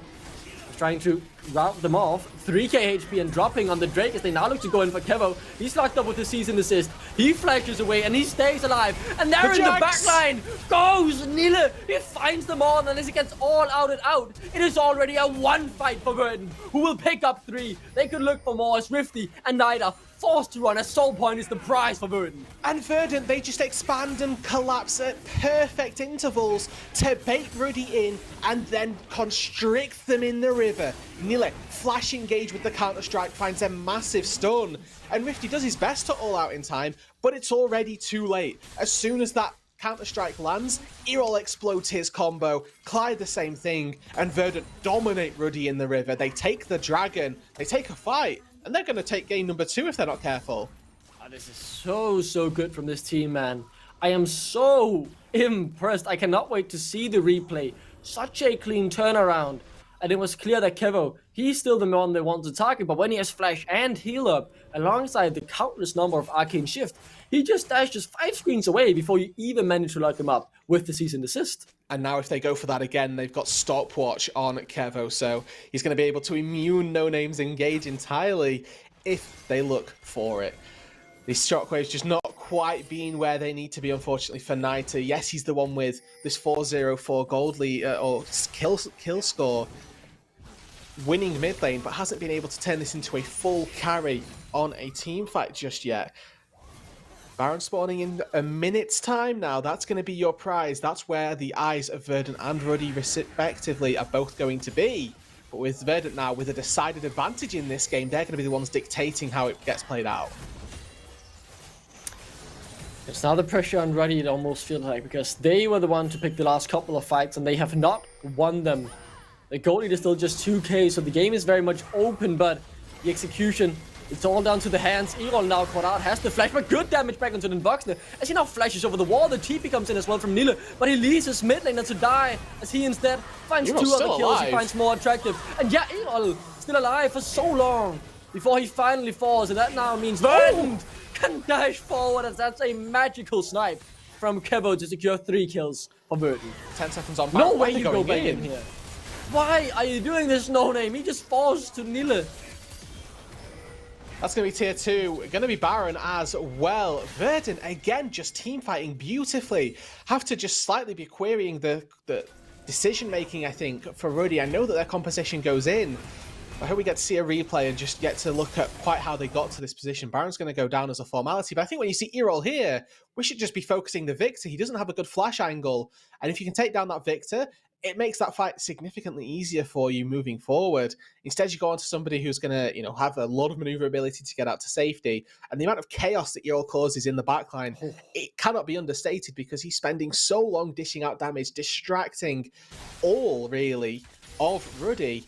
Decidedly, then Voxnay and Nash were both just chasing around this Victor for as long as possible, but Baron now in favour of Verdant.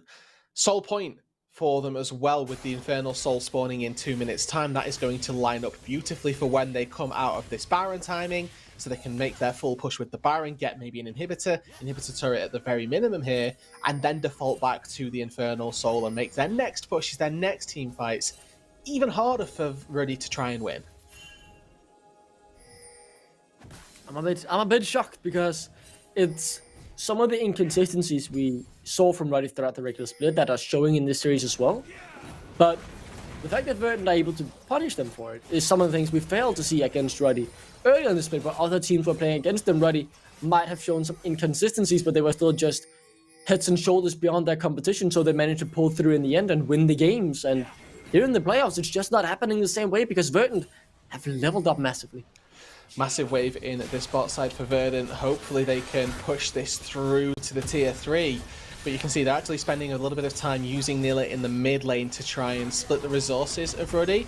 Just not quite on the right window here. 2 kind of means are going to take a while, but as I say this, right, the mid lane is now under fire. Nila gets a couple of autos down before he has to leap strike back out to safety. Wave's not quite synced up. Now we get to see that bot lane crash, and it does create this give and take, but one that Ruddy can answer. They can answer this bot wave, clear it out, and then move back into the mid lane to clear out that wave that's going to answer. Verdant would like to see them try and stall a little bit on the next wave to try and make this Baron really hit hard, because that's what they're missing at this minute.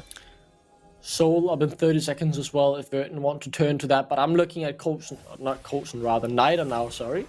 That's a different player I'm mentioning, but also someone who's very good with the shockwaves when it is needed most. He had that image in the Danish team to find the crucial shockwave. 3 items, level 3 ultimate as well now, level 16 hit by Nida. If he finds a good shockwave, it could still turn the game, and that's what we're starting to look at now, because Ruddy need those big moments to go that way. 30 seconds left on the Baron. Looks like they're not even going to bother trying to push in a final wave, but that Drake is going to be set up for at the very minimum. They are ceding a little bit of ground and giving Ruddy a good way into the jungle. The Drake should melt, and you can see that Verdant are at least holding a decent enough aggressive line. And I don't like that they're giving Ruddy so much space. Yeah, the Drake is definitely gone, but Ruddy could look to go in here and try and punish them on the exit. No Baron available, but they only find Kai with Nash's engage, and now the re-engage comes through from the side. 3-man kick from Texa, and now the fight is fully erupting, and no one dies on the side of Verdant. They can just chase them down. A double kill for Nila as Texa now looks to seal it. The TP, a bit of BM you might say from Erol to keep the wave alive. As it is No Name who's able to take it out. He focuses on the wave. That's all he cares about because he knows he's dead here. He knows this could be game. As Verdant just dominate another team fight. They could look for top lane. They've got a little bit of a wave here in the mid lane. I don't know that this is going to be game without the Baron. Voxnay, No Name are both, or Voxnay and Rifty rather, are both back up soon enough to have stopped that from going down. With Nita still alive, wave clear exists. Whether it's easy or not, of course, a completely different question. But inhibitor at the very minimum, tier 2 and possibly tier 3 on that top side also going to be the prize. Ruddy, they're going to get one more attempt, and boy, do they need it. That engagement was not it. We saw Nash go in. He only found Clyde. There was a shockwave that whiffed on everybody from Nita as well. So this tried and true tested engage from Ruddy that we've seen isn't really working out. We've praised Nash for his Rakan in the regular season. It looks absolutely incredible. This series, though, in particular, it's not quite having the effect that Ruddy need. No, and they needed it to have an effect now because there are no more mistakes to be made for Ruddy. If they don't want to lose this game, obviously it is a full-on best of 5, possibly. There could be 3 more games after this, potentially, but for Ruddy, going 2-0 down is not a situation anyone wants to find themselves in, especially after these misplays. They showed you're able to compete at this level, and now just falling a bit apart. It's a horror scenario for the British organization. Verdant as well, British organisation. You know, it's a bit of civil warring at the very minimum. But you are quite right. The Ruddy are not in a great spot right now. And with an inhibitor down in the mid lane, it gives you permanent pressure as Verdant in the mid lane. Like to see them head up toward that top side. You have got Baron spawning in a little under now, a minute's time.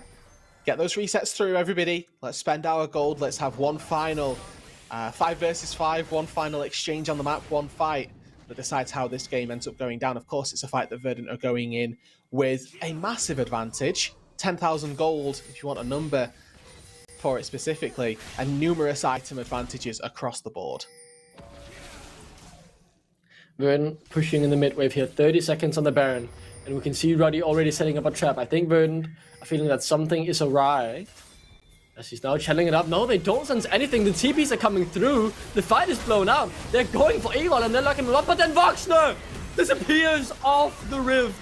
Knight are being chased down by Nile. Yes, the shockwave is good, but it's simply too little. It is simply too late. It is 4. It will be 5 for Verdant as they look to claim game 2 and take themselves to match point in this series. Then Voxney doesn't use ult, doesn't use flash. He gets absolutely annihilated by Nile on the collapse. No Baron needed, no structures in the side lanes. Verdant will march it through mid lane and secure themselves series point. Verdant are good at League of Legends. I am shocked. I did not expect this performance, but the whole team is playing so damn good. I'm at a loss for words. This is wonderful to watch from Verdant. They are fantastic at the moment. Decidedly not what I'd expected. I came into this with a Ruddy 3-0 on the cards, but Verdant are currently 2-0 up in the series. And there are a couple of things that have just been standout right now for Verdant. The fact that they're winning in top lane, independent of any independent of any ganks that come through. Right, we saw, yes, this one first kill go the way of Verdant, but that really, I don't think, had much of an impact. There's this gank on the top side where Nearly goes down. Or actually, does he escape this? But you can see in the deaths, he's already died once, but he doesn't care. He finds a solo kill a little later on, and he's able to turn the game back around. There were no 2 versus 2 kills this time for the Verdant bot side, but there were constantly issues being plagued, being sort of rearing their ugly heads in the Ruddy camp. Verdant are now 1 game away from upsetting Ruddy. Our 4th place team, the one we pretty much everyone thought they would lose pretty quickly in the playoffs, or maybe, take a game or 2, but no one expected to be in this fashion. This is just dominant League of Legends, and I want to mention Kevo because he's been the unsung hero of both games. Yes, you're seeing a mistake here where he gets caught out, but he survives for so long and gets even more kills. His performances on the Ezreal has been fantastic, and I'm gonna say it here: Ruddy need to ban it. They cannot deal with the Ezreal. I'm there with you. They need either a different answer or they need to take it off the table. Even if it's just Envoxney picking it as well, that's one way that they can go about it. But you can see it's the decision making as well for Ruddy. It's not just Verdant overperforming. Ruddy, they're underperforming here.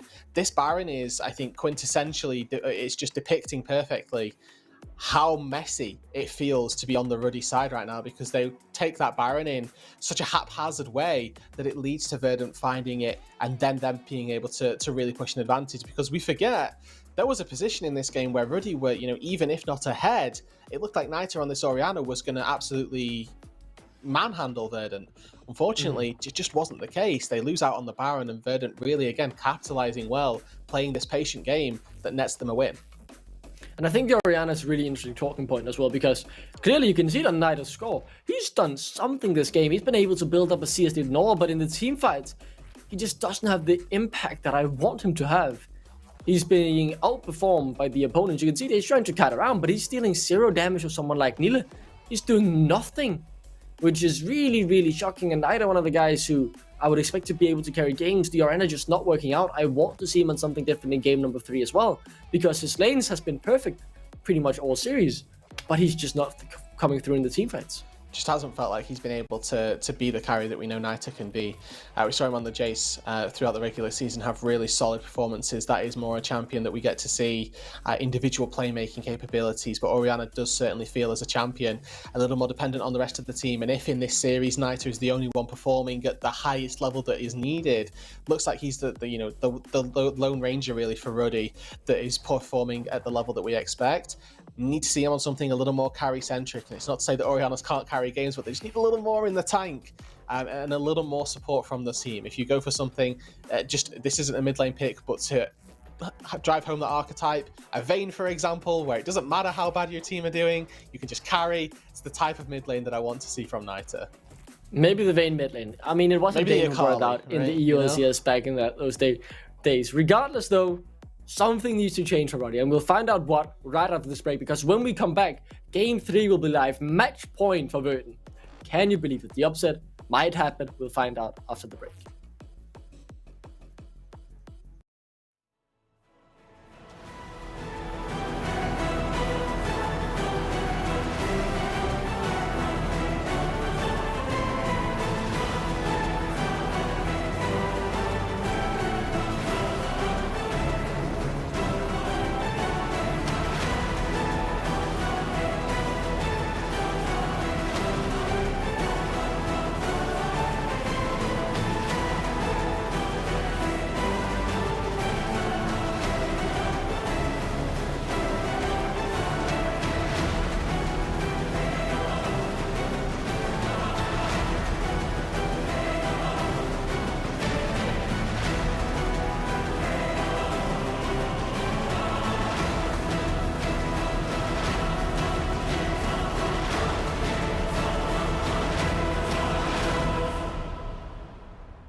Welcome back, ladies and gentlemen, to the NLC Spring Split playoffs, where Verdant are up 2-0 against Ruddy. Ruddy now face the prospect of elimination in our first playoff round as Verdant look to complete a magnificent upset. I did not have this on my bingo card coming in Duckling 2 today. I had Verdant getting wiped out of this series. You can see it right there. You did.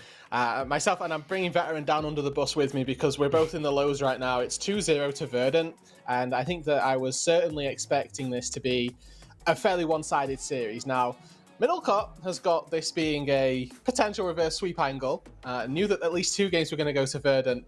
But overall, I think that coming into this series and looking at this series so far, Verdant deserve to be here, and Ruddy need to pick up their game big time heading into this next game. Obviously, if they don't, they go out. There's no shot at EMEA Masters, and they're our 4th seed from the NLC.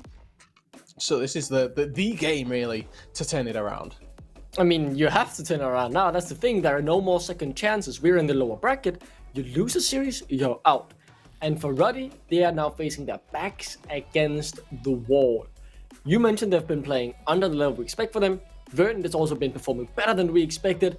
And these two things have just culminated in the fact that Ruddy have pretty handily lost both games. Yes, they were in the second one for some parts of it. But as soon as the team fights came around, they get outplayed in them.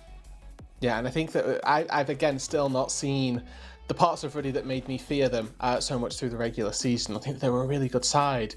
No Name has been, again, fairly absent through these early stages of the game. I think last game we got to see a little more of him playing. I think going with that Vi, got some good ganks off mid lane and both bot lane and top lane, but not enough to snowball the lanes in either direction, unfortunately. We've still seen Rifty struggle up against Nile regardless of the matchup. And I think that Cassante, clearly the nerfs are just showing a bit too much. Got nerfed on 13-3. We're now on 13-5, right? So this is a champ that has fallen out of the meta everywhere else, isn't getting played anywhere. But it's a comfort pick for Rifty. Unfortunately, it's not doing a service that Ruddy need it to. Yeah, it's not doing what they need. And I want to take a look at the bracket as well, just to kind of remind you all what is at stake here. Because, as I said, if you lose here, you are then eliminated. If you win, you advance to our semi-final where you get to play Esports for our plays at the EMEA Masters. So the winner of that semi-final gets our last of 2 seeds. If you're wondering, yes, we lost our 3rd seed. We only had it for 1 split. We can never get anything good here in our region. Regardless, though, Verdant, they're just 1 game away from advancing to the semi-final and being that 1 best of 5 from making the Amazon EMEA Masters. And that is not a prospect I'd expect to say coming into the day, but I am chuffed to bits with how Verdant have been playing. I am surprised. It's across the board as well. Come on, man. Chuffed to bits. I mean, my English has come from American, UK, from my English teachers in school who don't know how to speak it. It's a bit of a mix of both. The thing is, you've been representing Denmark very, very well on the NLC broadcast. It's good to see you throwing in a couple bits of the English wording in there as well, you know? Yeah. I mean, I should start just throwing Danish phrases in here. It will make no sense at all. Just, just like throw in a couple Danish words all of a sudden, and it'll be good. No, it'll spice it up. I mean, the thing is, you can't directly translate sayings. That has been the biggest difficulty, because all of a sudden, the sayings I've grown up learning doesn't make sense when I translate them directly, so I have to find out what the English equivalent is, and that is sometimes difficult. Yeah, you should just say the bad ones and see what they see how they translate, see how poorly they translate more so than anything else, right? But I think dialing back in on going into a game 3 that none of us expected to be, or that very few of us expected. I shouldn't say none of us, and I shouldn't speak for everybody without knowing everybody else's intentions. But with a 2-0 up for Verdant, Ruddy, I would like to see an Ezreal ban. Let's talk about their adaptations, right? I think you hit on it in the game. But Ezreal ban for me is number 1, and dropping a Cassante from their top lane pool. Maybe also switch over to that blue side. I don't think that either of the blue side picks have been, instrumental in the victories that we've seen from Verdant. I don't think that Gragas in game number 1 was the be-all and end-all. And I also don't think that the Annie had the most insane impact in that game. But blue side has proven to be a comfort zone for Verdant at the very minimum. And I think that if we get to see them have to, or if we get to see, I think No Name on Sejuani has genuinely looked really good. He's only played it once or twice, but if he gets that pick, it gives them a little more of a rock, and they go red side. So, JK. Yeah, that is interesting. So you mentioned the Ezreal ban. I also want to see neither on something different than the Orianna, because he has been doing a phenomenal job in lane, but in the team fights, he's fell short. And I'm just going to make it very clear, there's a bit of a mistake here on the right side. They haven't lined up correctly. It is not Nash playing mid lane, if anyone was wondering. It is still not a mid lane. They haven't rolled up. They're not that desperate. I hope not. Anyway, this would be the banger time to do it, though. Respect. Yeah, you're quite right, though. With the Gragas ban still on the table, we might see the Annie taken away. We could see the same 3 bans from Verdant that we've seen the entire series. Is the case. Sejuani matched again, so it's the exact same as last time. And Verdant, if they're just going to run it back, they go Annie here, and then we see an adaptation from Ruddy on the 2-3. Yeah, I think if you are Verdant, it would make very good sense just to run it back, because you did win the game after all, right? The pressure is on Ruddy to do something differently. I would be very sad to see the Cassandra be picked up that early. Instead, they go for the listen. Understandable. Tex had a great game on it in game number 2. Yeah, he did. So a little bit of a differentiation. It does give the Annie over if Ruddy wants to take it for themselves. I mean, that Nash can still have some solid engage without necessarily having to compromise his positioning as much as we've seen from him on the Rakan. But I do think he's just going to default back to that support pick. They have Xayah Rakan open here if they just want to take it for themselves, and they could have gone for a jungler on 3. Looks like they're not going for that pairing at the very least at the minute. Wukong locked in. It's something a little further down in the pecking order that we've seen from junglers, but gets you good skirmish power. And if we see Verdant taking a mobile AD carry, this Wukong can have a really good time. Yeah, that's already some adaptation, right? I'm still waiting to see what else will come through. In particular, I'm looking towards the bot lane. Will they change something here again? The Seraphine. Oh, I don't know what to think about that. Were you watching the interviews yesterday? No. Yesterday we saw Banderas. I don't know whether shout out or praise, whatever it was. He said he was expecting Ruddy to make it to the final up against Riddle in the NLC. And he said the second that then Voxnay locks in Seraphine, he is split pushing till the end of days. 2 picks in from Ruddy's composition, and they are going heavy on the death ball. 5 versus 5, outplay Verdant in the team fights. Seraphine to support some strong topside carries. And whenever you lock a Seraphine in, it means that the rest of your roles have got to go damage. Because your marksman role, I'm expecting this to be a then Voxnay Seraphine, means your marksman role, your leading source of DPS, is playing an enchanter, quote, quote. Still a mage, still does sizable amounts of damage, but it's not consistent enough to warrant it being in your marksman role without like good purpose elsewhere. So we've got this Renata coming through as a support pick, but Rifty, Nash, and No Name all have to go damage in order for this to work. So that then leads to the question, what will Verdant look to ban out here? Some damage-oriented champions, I think that's pretty clear, but there are a lot of options in that regard. Maybe look to ban out the Jace, something like that we know Nida has had success on. At very least some 80 damage could be taken off the table with that Yone. Now for Ruddy, I think it's pretty simple. You're banning away the Gnar. You don't want Nila to have it again. Yeah, and the issue is that they've got Jax as well. So this, I think, depends on what they're planning for Rifty as a top pick. And with Jax being taken off the board, suggests that they're going to opt into more of a auto-attacking, let's say, champion. Cassante not particularly one of those. Jace locked in. I'm very happy to see we get Nita back on a bruiserish style champion in the mid lane, something that you can perform exceedingly well on. And at the minute, we get to see some decent amount of long range from Ruddy. They've got good engage as well with the Wukong, with the Seraphine to follow up, but they've also got that poke damage to start out. So I think that's pretty simple now. There's not much to say. Kevo has the chance of locking in the Gnar for Nila. He's going to take that chance. Nila fantastic on it throughout the whole split in game 1 as well. So good it was banned in game number 2. Obviously, the matchup will be different this time around. With the way Ruddy have drafted, the way they have changed stuff, they will not be picking that Cassante again. I can almost assure you. So let's see how that matchup will go when we find out what it is. Mid lane. Do you want to go Victor again? Yeah, I mean, obviously you do, right? You had success on the last game. Excited to see how that plays out as well. I'm really liking Ruddy's adaptation. They're doing a lot different. I don't know if I like the fact that Voxnay won't be playing AD carry, but I'm open to it. That's the Olaf locked in for Rifty. A big change coming from the tank Cassante. And a better matchup into the Gnar than it has into the Jax. Set up for on their second round of bans. Rifty this time getting resources, I hope, from this game. You've got Seraphine Renata bot lane. This is not a bot lane that we gank. This is a bot lane that we allow to press Q on a wave and then sit under turret for the next 20 seconds until the next wave comes on in. it's a very easy execution for the Ruddy bot side. It means that the top side of the map have a lot of pressure on them to make plays happen and generate leads there, or at the very least be strong side and not give leads over to Verdant. Changes have been made for Ruddy. Do or die for them. Their spring split could end here if these changes don't end up working out, and that must be some pressure, but it's a pressure that they're used to having, at the very least in Voxne.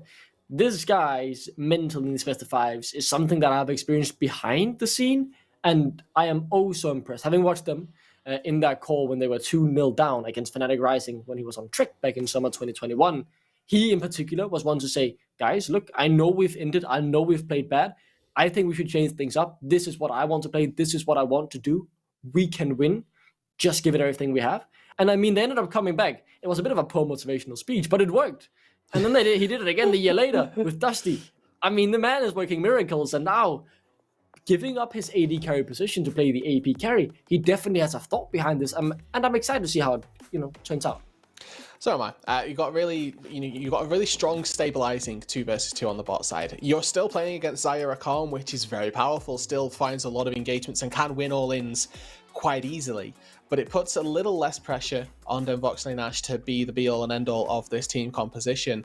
And it does mean the way that bot lane is going to work out is if we see Voxne put just a little bit of poke down with the high notes, you're in a good position, and it means that Kevo Cly can't engage as easily on you in the 2 versus 2. Like we said earlier on, the onus is on the Ruddy top side to be playmakers, to be initiators for Ruddy, and Voxne Nash just kind of got to sit back, wait until we have a couple of items on the Seraphine, wait until those team fights, and then see if they can really start the ball rolling in those instances. For both teams, Verdant want to close the series out here as well. They just start fun being 2-0 up, and then all of a sudden starting to lose a game brings things back to pretty much an even state. And obviously, as Verdant, you can make those mistakes, you can lose a game, but closing it out 3-0 would be so nice for them. There is a hot plate waiting in Lord Esports for this game, and I'm pretty sure they'll take that opportunity. Yeah, they'd be more than happy to try and see if they can find their final sweep really of teams to beat. They've beaten everybody else in the league at least once here with 2 wins over Ruddy so far this series, but are 0-2 versus Nord. You can see already this level 1 a little more volatile than Verdant may have liked. Rifty closing that gap, and Nilly might have to start with Hop or just Flash. Yeah, has to start the Hop, as you said. Forced to use it, Rifty doing what he wants to do on that Olaf. I'm excited to see how he can flip up, because he really needs to change his playstyle from the last couple of games. Having been the tank, just trying to survive lane, now he's the one needing to make the moves, and the pressure has been put on the guy not performing so far, and I'm excited to see how that turns out, because we have no doubt that Rifty is a good player. He just hasn't been able to show it so far this series. And hadn't really been given the resources to show it either. Had been given, Cassante into Jax Gnar matchups, which aren't particularly great for the Cassante, despite the fact that he'd opted into it, and I'm not going to, take that away from him. He still has to take the onus of responsibility that he chose those matchups.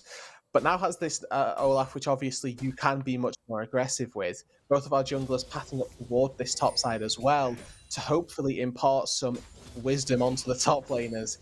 See if they can make something happen and get a kill going either way. Interesting, neither one of them skip their camps to make it up here. There's a world where Taxa could have gone for a fast level 3, looped around the back of the Baron pit and tried to gank Rifty on this window here. But it's not happened. Taxa opting into just the full clear. Both of our junglers doing the same sort of thing.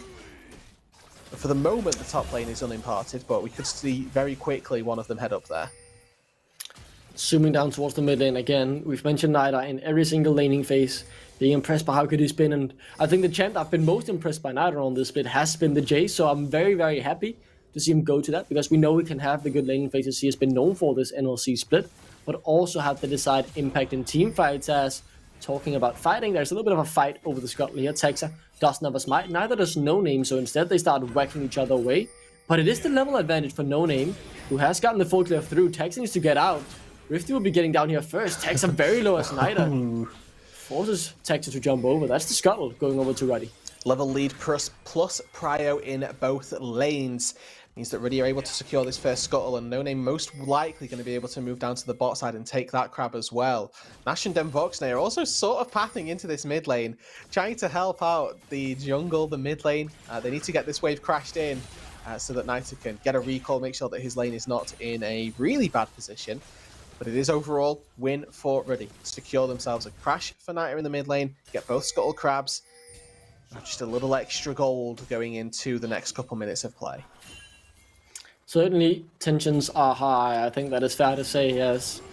So much for so little in terms of over the Scuttle. It is something in favor of Ruddy, and for once, they are the one able to make the more proactive move in the early game. And okay, this is just a small objective. Yes, it's no first blood, but it's positive signs. And I think when you're 2-0 down, you'll take the small positives and just try and build them into something bigger later on. That's true.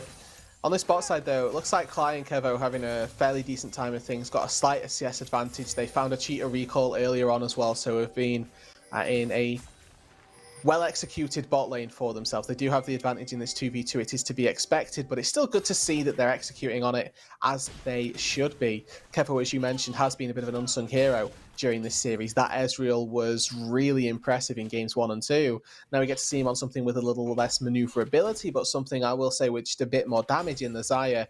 Cleanse for safety as well. Don't know how I feel about that this game, given we've got the Featherstorm and the things that you're cleansing are fairly predictable. You can see them coming a mile away.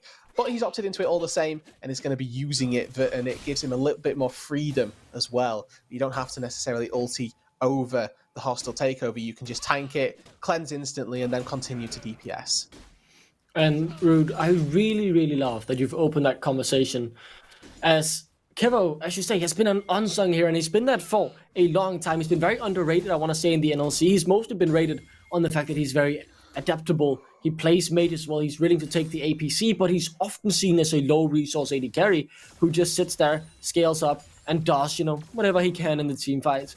But this game, he's been the main carry. This series, rather, he's been the main carry. He's played the AD carries. He's gotten the resources, and he showed the ability to put the responsibility on his shoulder as well and carry in the team fights. And I'm just so impressed by his performances here today. First strike of the game going to go to Verdant. This game in the early stages, much more stalled than our previous games.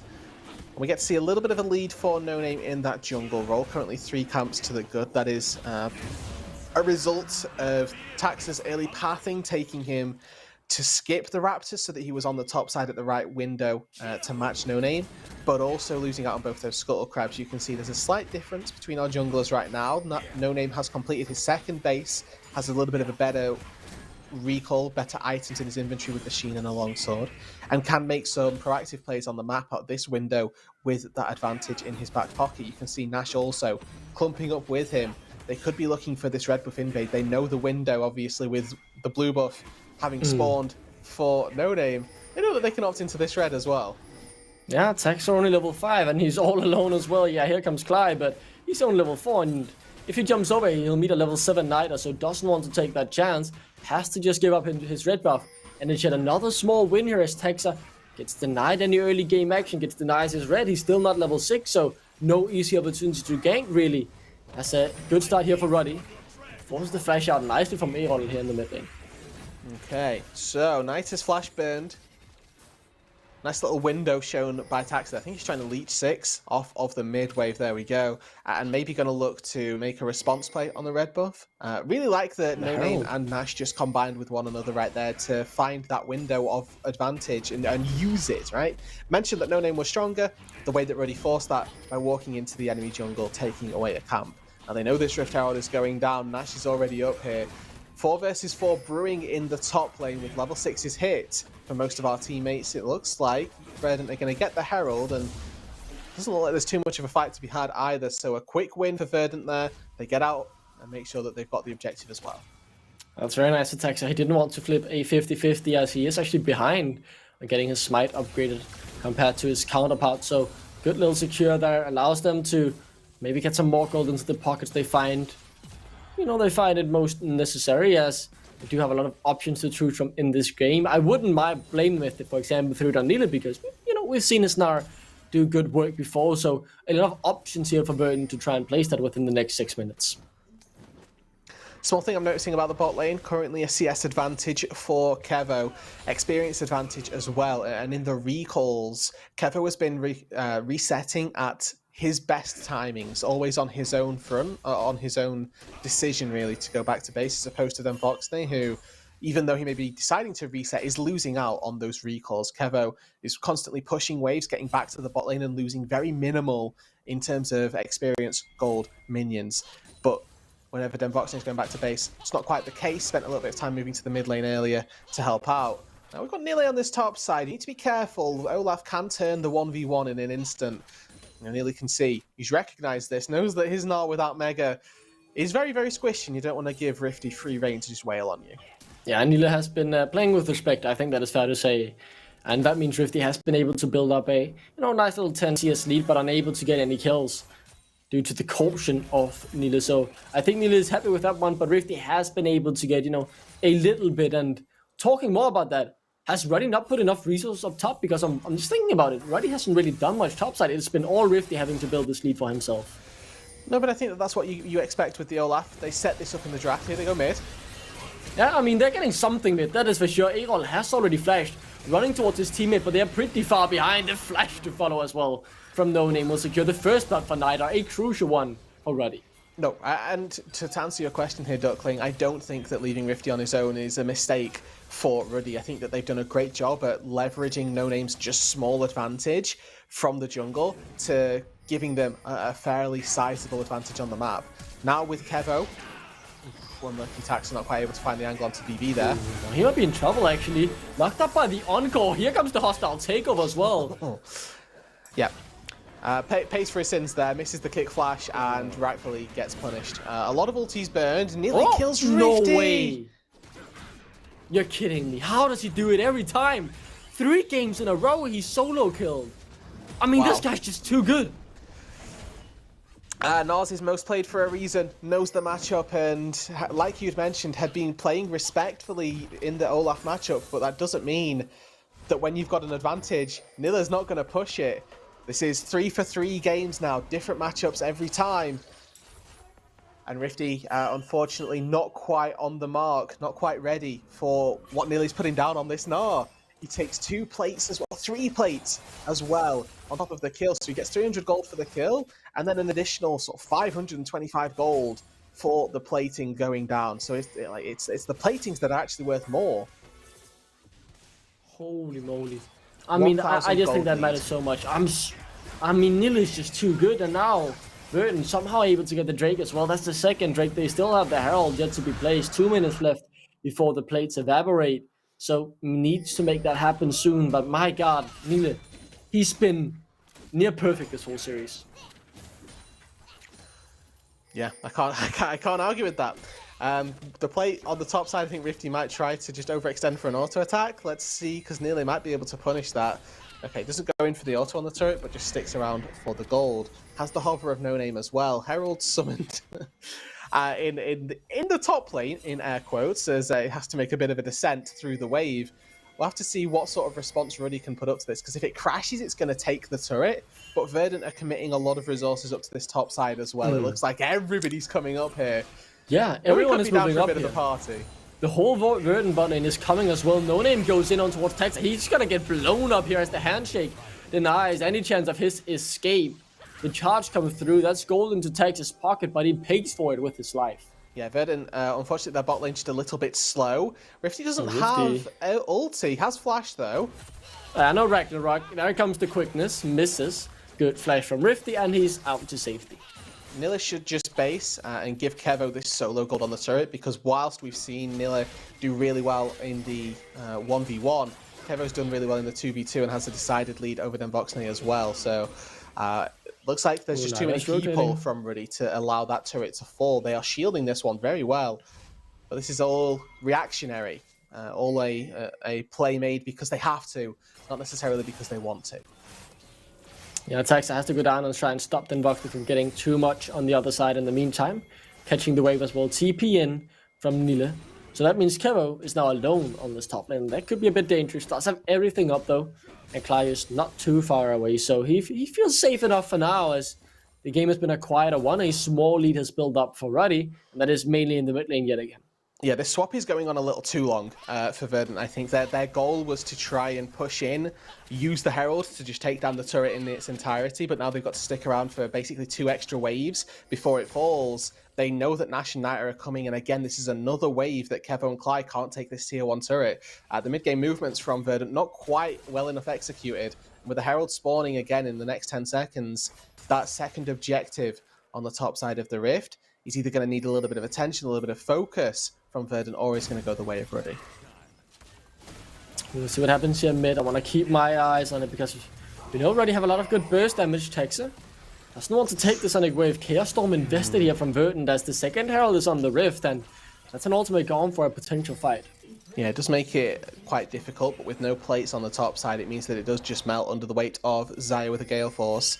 And there's always Perma Prio in that bot side as well. Nile can constantly push away versus Denvoxne. Yes, Denvoxne can clear it out very quickly, but it's always going to be the Gnar who has first chance at hitting the minion wave. Kevo and Clyde spent a lot of time up on that top side without a recall. They've got a lot of gold in their back pocket in conjunction with all the gold that comes from the turret. So heading back to base, they're going to give this second Herald, move back out onto the bot side of the map. 90 seconds till the next Drake spawns, and with 2 already in their back pocket, they could be on for a very fast soul if they secure this third one. Oh yeah, I think they are. As it is now Nile who secures this turret as well. Would be massive to get that soul point early on. Would force a potential team fight for the 4th one, or maybe just getting it for free if you set up well enough. Regardless though, it is something they want, that is for sure, as Nile resets as well. And doesn't have CP, but again, Hex Gates are a bit of a cheat. It turns your recall timing down a little bit, right? Normally you want to be out on the map with about 30-40 seconds before the objective so that you can try and set up vision if you've got control. And with Hex Gates, you tend to take that down by about 10 seconds, the amount of time that it buys you without having to traverse that terrain. Now Kevo and Kai get to play mid lane ping pong on this Xayah. Expect Denvoxne to move into this mid lane as well just to catch those waves, and then you can send Rifty, Niter out to those side lanes, which are gonna, flip on who's favored. I actually think Niter is going to be winning out in that side lane versus Erol quite significantly, but we've already seen Nile is in a better position relative to Rifty, so playing the map here might become a little bit intricate for both of our sides. So we'll get to see which one of them can do it better, because Ruddy overloading in the mid lane, not looking to put anybody in that top side to match Erol just yet, but this is so that they have priority around the dragon. Looks like they're going to be given it and maybe lose the top tier 2 in exchange. Yeah, pings are coming down. It's clear that they want it, but with Rifty rotating up and no one else being there to help Erol, I think he might need to be a little bit careful. Could get run down potentially at the end. He sees some cover and he just fails to get the turret, but Ruddy have not started up the Drake themselves. They're sitting on the mid lane. Prio TP's coming in now. Texa with the kick. Just maybe wants to stay a bit safe. Has been called out 2 times already this game, as it is now the River in control of Verdant. Yeah, if they go quickly here, Rifty isn't actually going to be a part of this fight, so they can take this and attempt to disengage. Not going to be easy though. Denvoxne and No Name have all got ult. Ooh, 3k and dropping. It's going down very quickly. No Name gets in, but it doesn't work. He gets it in the hands of Texas. Now Verdant forced to run. Flash coming out from Nile, but it's not enough, and now they look to run down even more. Erol flashes away to perfect the veil. He survives, and it's only 1 they pay for the soul. No, that's not the soul. This is soul point. Yeah, soul point. They should lose this tier 1 in the bot lane, and I wouldn't be surprised if we see somebody quickly sneak into the tier 1 mid lane as well. So it's a fairly hefty price to play for Verdant. A lot of gold going into the back pocket of Ruddy, and in particular it was Nile that got taken down. So it's the big carry for the Verdant top side. You can see how well these Ruddy team fights are going to start playing out. You've got Hostile Takeover to bait out 1 cooldown, and then Kevo has to burn Cleanse for the other. That secondary summoner spell here really making a bit of a big impact. Erol forced to flash as well, so that No Name can't get it down. A well-placed gravity well buys enough space. And that tier 1 turret, as you can see, just on its last legs there in the mid lane. A stiff breeze will knock that over if Ruddy can find the time to blow it. That's a really big price to pay. A kill and a turret. Yes, you get the soul point, but now you really want to get the soul as well in 4 minutes time. Until then though, you might want to look for more kills as Clyde and Texa. They definitely want No Name, but they're caught out in a situation they don't want to find themselves in. Texa falls. Nile TP in from behind. Could look to try and turn this with Kevo. Erol is here as well. Then Voxne, now the one in trouble for sure. Does have the flash available. Double hop from Nile. No flash from him, remember. Oh, that's a really good Q. Kevo, Kevo, no! Ah, the Gale Force! He was Gale forcing to find the kill. I don't think they had vision to see that it was Bailout that kept Denvoxney alive. If they'd have just waited, Denvoxney would have died. But Kevo Gale forces in to try and secure a kill that had already been picked up. It's a rare misplay from the Verdant bot laner, but it's one that costs him his life. Yeah, and it not only costs him his, but it also costs Denvoxney's life as well, in the sense that it no longer goes down. He just resurrects with the W, the Bailout. And that denies the kill on Erol. Oh, yeah, just take it away. It's close on this top side. You know, Taxa falls. No Name is so close to going down, but we're starting to see the power, actually, of the Enchanter, power of Renata as well, with some good shielding power. And they actually see, no, so it's just a misplay. They have vision in that brush, but Kevo Gale forces forward. I don't really think that trading 1-for-1 with Denvoxney is worthwhile in that situation. So, I'm questioning the decision-making as a whole, as opposed to just in case he thought he was getting the kill. But either way, the Bailout certainly making its mark. And now Ruddy are definitely in control of the game. 2,500 gold. They're winning the team fights. They are playing better. They are getting fed. They are getting the leads. They need to win this game, remember. If they don't, they are eliminated from the NLC. So the pressure is on them. And now Taxa could be looking for Verdant's second kill of the game here. Knight in a lot of trouble. No flash. Good kick back. But he will still fall in the end. The shutdown goes over to him. And that's an important gold in a very poor jungler's puck. Yeah, 800 gold rather is going to do Taxa the whale of good. But now they've taken out the super fed mid laner from Ruddy. It's 20 minutes on the clock. And Ruddy, they have no mid to contest this Baron. No slide on Taxa though. An item. You are quite right. They're just looking for a fight. Oh, that's a good engage from Cly. But the hostile takeover alongside the on-call secures that only one falls. It's a good disengage, but then Voxen is still the victim. Okay, so it's 2 kills. I really like that from Verdant. Remember you said that they were down in gold. Ruddy were the ones controlling this game. They used the Baron as a bargaining chip to bait Ruddy in. Ruddy know they have to stop this Baron, and they know that giving up 1 kill is worthy of getting Verdant off of the Baron, but it's still not a position that they'd like to have been in. Verdant finding more from their fight. And a great engage from Cly. He's playing just off in Fog of War. As soon as Denvoxney's in range, you go in, you take down the bot laner, and you find another kill that goes in the back pockets of Verdant. Yeah, that's really, really massive. I think for Taxa as well, it means a lot to keep himself relevant for a little bit longer. He has had a rough game on the Lee Sin this time around. Every time he makes a play, he's often the offer of his own greediness in that sense, as he gets caught out by 3 men already, and all of a sudden, the Lee Sin isn't the tankiest champion in the world. Let's look at the timings though. 30 seconds on the Hextech Soul for Verdant. Yes, Ruddy have got a gold lead, but the Hextech Soul will be enough to offset that, put them at the very least on even footing as Verdant, and maybe even gives enough gold value to go back the other way. That slow is invaluable in team fights. No second items hit, unfortunately, for Verdant, where on the flip side, we've got Denvoxney, completed Archangels, Muramana upgraded as well for Nita. Ruddy are very strong in this 5v5. Genuinely, I think Verdant can give this seed for another 5 minutes while Ruddy are on such big spikes. And just give up your chance at a soul. Yeah, Nila's building up the rage on the blue buff, so seems like they do want to take the fight. As he's now backed off, got around 70 to 80% rage where you want yourself to be at this point. As Taxa goes forward, that may be a bit too far, as he could get punished, but no, he's able to get out for now, as now it is Ruddy caught in the river in that sense. Cly looking for the flank, but he's on vision, so very telegraphed. Cly plus Nile need to be in synchronicity when they go forward. Need to be going at the exact same time if they want to try and find a fight. If one engages without the other, it's just going to give Ruddy a free team fight. So it is all about how well they can fight together. With Nile showing on the bot wave, gives Ruddy a bit more time now to try and focus out this Baron. Nile pops Mega. Ruddy, if they're just patient, if they just wait, it means that they can get a fight where they're guaranteed a 1-up against Mininar. It looks like Verdant are the ones that are sacrificing as well. Don't necessarily want to flip it though. He could go for the 50-50. We've seen him win it many times before. 2k and dropping the half division, but he does not manage to get in the pit. Drake is secured, the Elder, or the Soul is denied, but Verdant, they trade for a turret. I'm a fan, honestly. Verdant, like I mentioned, just didn't have the items to try and contest a 5v5 there. It would have been okay if Taxa would have gone in, tried to find a smite. Ooh. But in fact, they're going straight to the Baron here. There's a blue ward in there, and there's double teleports coming through from Verdant. There's a TP into the mid lane. Ruddy, no, but how can they get there? Yeah, 6k, it's dropping very quickly. Where's No Name? Look at him, he gets charmed up, he can't get in the pit, it's secured. And they get out.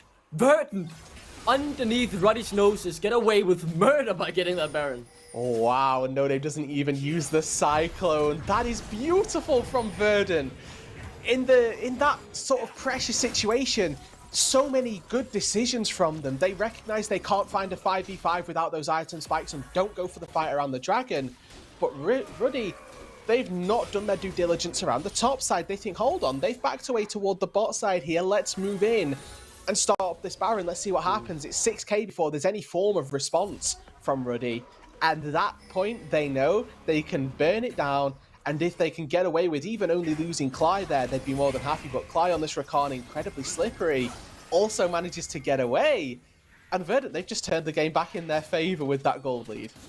I mean, look what it means for them as well. They're now 1k ahead and the completions of second items have happened for everyone pretty much. 4 second items completed on that deck, so they're reaching massive power spikes here as well. Alongside the Baron buff coming in, they could really look to take the whole arm here. And with all of these turrets on the outside of the base rather, still standing, it means that they can extend that gold lead significantly, get one of those economy barons I love to talk about in their back pocket, where they don't necessarily break open the game, but they put themselves with so much gold in a position where they can win out on all of the team fights because they have a numbers advantage from all the turrets that they're able to take.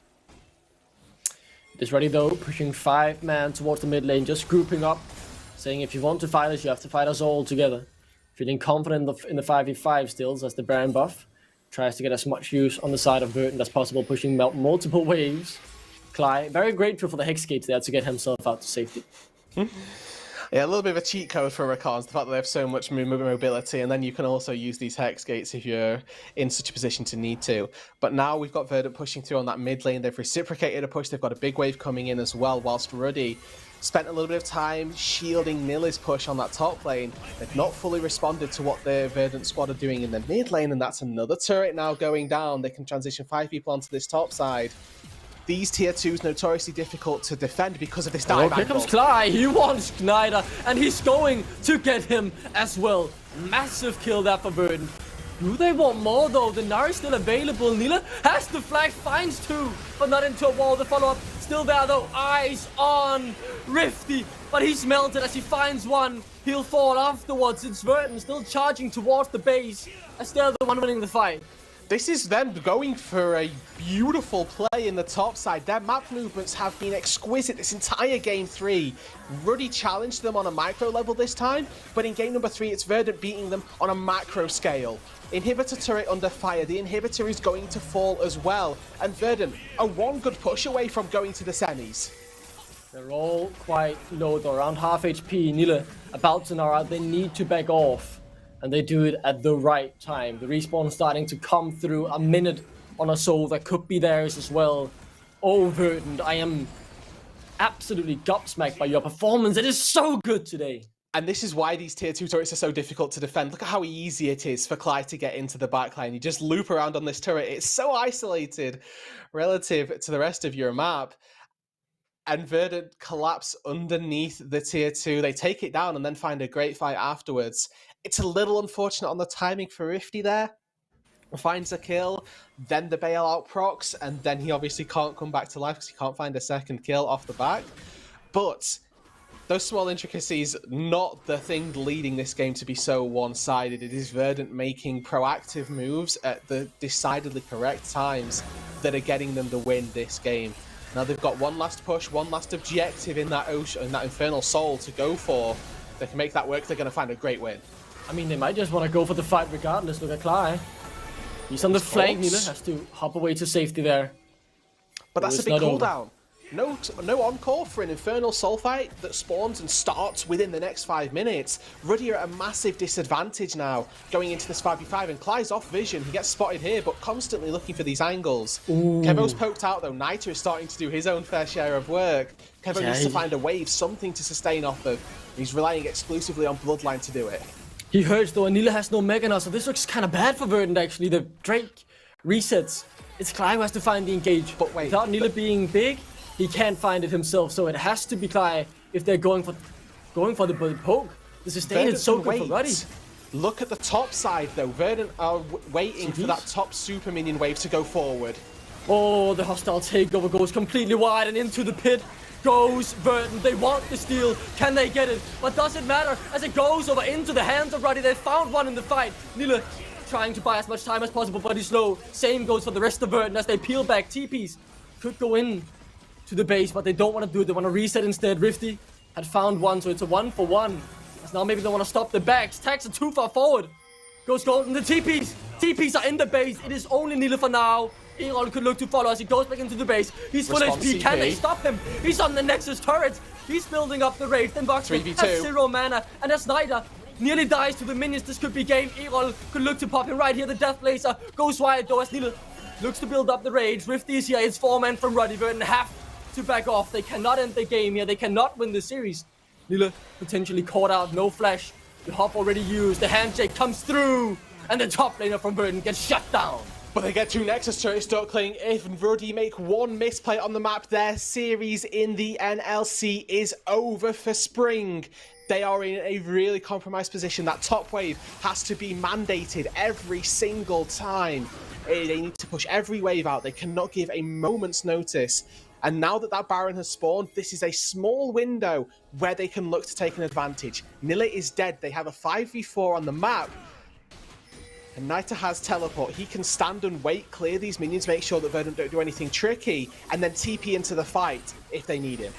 But that also means, as we speak, it's a 4v4 around the Baron. And it's one that Verdant fancies. They won't unbox it, but the heals are so strong. There comes the bailout, but you're not bailing out anyone. Kevo, though, is low in the front line, taking down Erol. Ruddy win. Ruddy left win. to do all the damage.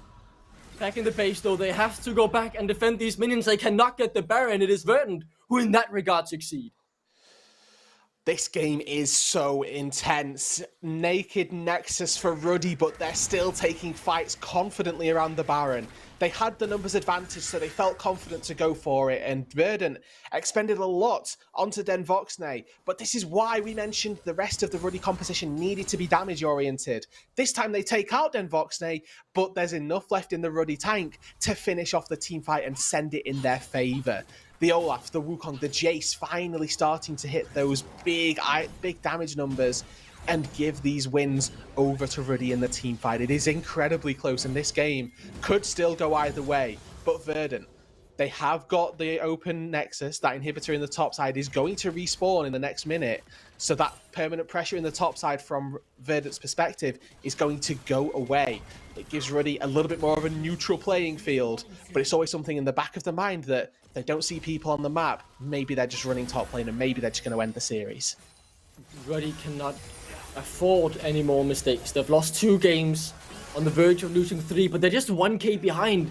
But as you say, it's the map pressure. It's the fact that someone could just run up to the red inhibitor that has just respawned, take it down, potentially look for the base as well. They have to be so careful.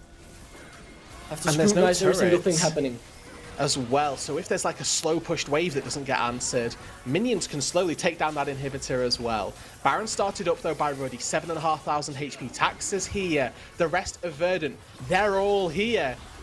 The Baron going lower and Taxa sniffing it out. Yeah, good shock blast though. Kevo takes a bit of damage early on. The Baron still activated, not reset, down to 4k HP. As the heals come through on the other end though, it is Clyde being absolutely decimated by the mid lane of Ruddy. Nida secures that kill. Look at Nila, the Mega Gnar is there. He has the flash available as well. The Gnar could look to end it all. He's had a monstrous performance, and one more big play could win them this series. Complete the upset. But as Baron is started up yet again, it is Ruddy who are making the moves. Big wave going in the mid lane. They can maybe look to take an inhibitor in exchange for a Baron. Not going to be an easy trade. Taxa, he's looking for a steal. Oh, Nila gets absolutely blown up. Nida, so much damage. Taxa could look to steal this. Delay the recalls as much as possible. Can he get in? He's somehow in the pit. He steals it! And it has to be him again. He steals it. Yet another steal by Kevo in the base, just trying to get the inhibitors. Cannot end the game as he might look to stop even more. Erol decided to stop the recalls, and that means it's the price that he pays with his life. It is only Kevo with the Baron. I don't think Cly respawned or wasn't respawned in time. But another steal from Taxa. When are people going to learn you cannot 50-50 versus Verdant? Every single time he seems to come up trumps when he needs to. How is he Gets even in over the the pit? wall. I don't even know. That's one of those visual issues. But Kevo in that mid lane as well. He was looking and they found a pick.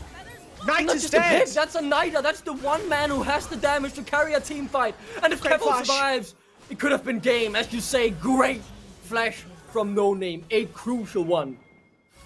And that means no Erol for 10 seconds. That means there's no bot lane to fight around this Drake. It is still potentially a fight Verdant can take. No Nida is honestly massive. As Erol could TP in. Erol and Knight both have teleport. Nilla goes on the flank. Taxa is alive once again. Surely not another time. Not another one. He can't do it again. There's no way. It's a 3v4. They have to he fight. He's in the goes. pit. It's a pure 50-50. Secured by Ruddy. No Name secures it. Now who gets the fight though? Verdant still on the verge of winning the game. Remember that. As it is Nilla about to gnaw out. What is happening in that Sonya's as the bailout has been procced? It has to be Nilla in the 1v3. It's a massive gnaw. But it won't no save damage. you. As it is Rifty who's melting through the front line. They can close out the game and Ruddy start getting back in control. We said this at the top of the day. Ruddy in clutch situations find wins. 3 or 4 games in the regular season, they've been in this position. This is the comfort zone for Ruddy. They're down 0-2 in a series, but they are battling with every ounce of their might. Finding fights. Now it's not just them denying a soul. They are on soul point, and as much as we praise Taxa for stealing, No Name has secured 3 dragons consecutively this game to deny a soul from Verdant. Praise to the Ruddy jungler because he is stepping up as well. Both of our teams giving absolutely everything in this series. When Rifty, he's got the time to scale and he's got the time to shred through his opponents when he just starts hitting them. We saw that fight as well. And why would we pause at this moment, man? We are 35 minutes in to what could be the deciding game of this series. Verdant so close. 1 Nexus and an inhibitor is all that stands between them and the upset. And Ruddy, they can't afford to make a mistake. This is just such a tight series. I don't really know why it feels so tight when Verdant are a 2-0. Ruddy have got to do this 2 games over if they find a win here. And this could be that turning point, right? That goes Ruddy's way. You talked about the mental fortitude of Ruddy before this game, and Voxney leading the team, being that vocal voice that wants to empower the squad to find a return into this series. Nobody had Verdant being up as highly as they are, and the fact that they've had this game down to an exposed Nexus on Ruddy's side could be the complete sweep that turns the game back in favor of Ruddy. The game's still so incredibly close. We're in a state now. Both teams have got 3 Drakes. Baron. Oh, this is a replay. Okay. This is what happened earlier. We're okay. But with both teams so close to having won fights, won games with enough to turn the game completely in their favor, again, you can't predict it, and that's the beauty of it. I have no idea who's going to win this game, to be honest with you. It is so hard to call. Let's take a look at the Baron steal one more time. Look at Nida's damage in whole. The top side of Ruddy has so much damage now, and they are being enabled by the bot lane of Ruddy. That's the steal again, one more time. I cannot believe how that happens, man. The visual bug really confuses it. Regardless, here's the pick that led to apparently nothing, because look at how No Name outplays this. Wait for the flash. Oh, it's beautiful. Yeah, and Kevo almost gets a good enough flash to get behind him, but Wukong just has enough attack range there. This is that final. I think this is the final fight that we've really seen. Yeah, the Zhonya's interaction with Bailout has a little bit of an intricate proceedings right there, but the Seraphine is actually doing a very sizable amount right now. We've seen several times where we've got double W from Seraphine as well as Redemption come down, and the effective HP that is actually on Ruddy's side is actually massive. There was like 400 HP healing for everybody, and if you get that on all 5 people, that's an extra 2000 HP from a Redemption. Again, 2000 HP from a Seraphine W. These heals cannot be understated in these team fights that are coming down to such slim margins. The timings on those are incredibly important. I am so excited, man. The fact that we are sitting here after 2.5 games with potentially Verdant completing a 3-0 sweep as an upset at that as well. Or Ruddy, they bounce back in this game while they have had an open nexus. And, the dream of the reverse sweep stays alive. It is 2 thrilling opportunities, and I am very annoyed that we are here on a break because I want to see the conclusion, man. I just can't wait to get back into it. Yeah, we've not actually been told what's going on, so why we've got to pause as soon as we know, we will let you know, and obviously keep you all as updated as possible. Aha! We're back. That is the magic. I mean, it's the same time when you're queuing in League and you say, oh, this queue is so long. Boom, you get the pop. It works every time, trust me. The very least, we are back. Game number 3, Verdant, remember, they could win, or they will win the whole series if they win this game. And as Taxa now is caught out, this could turn horrible for Verdant. He's got Hex Gates, and he can just bait a little bit with these, actually. Look at this, though. They can play a chasing game. Ruddy have given up control over mid lane to look for Taxa. And now with Ruddy having push in that mid side, they could look to go for an inhibitor as a trade. They do bail out Taxa. If Taxa would have fallen there, I don't know that it would have been too detrimental. They may have lost a few turrets. But for the time being, we've actually got no objectives spawning. We are going to get the interesting decision making from both of our teams because Baron and Hextech Soul are both up within 30 seconds of one another. So teams are going to have to play the macro game exceptionally well when we get to those junctures. And just to illustrate how close Verdant have come to finding this series in its entirety, just take a quick look at Ruddy's base. Only 1 turret stands and it's in the bot lane. It's not even a Nexus turret.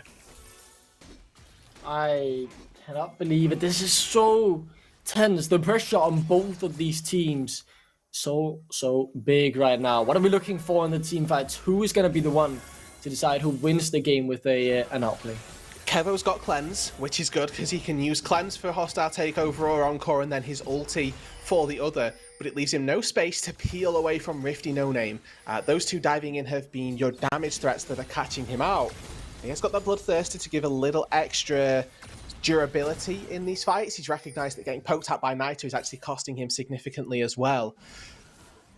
I think that obviously with Earol as well on the Victor, he's only 3 items in and will get a lot stronger when more items are picked up, but is still level 17 on the Victor doing a measurable amount of damage that needs to be remembered from Ruddy. We get a little bit of a quiet time though, because like we say, no objectives were spawned. We get to see them just trade waves, trade a little bit of vision, and on that top side, the Baron, the vision is controlled largely by Ruddy, but on that bot side, it's Verdant all the way.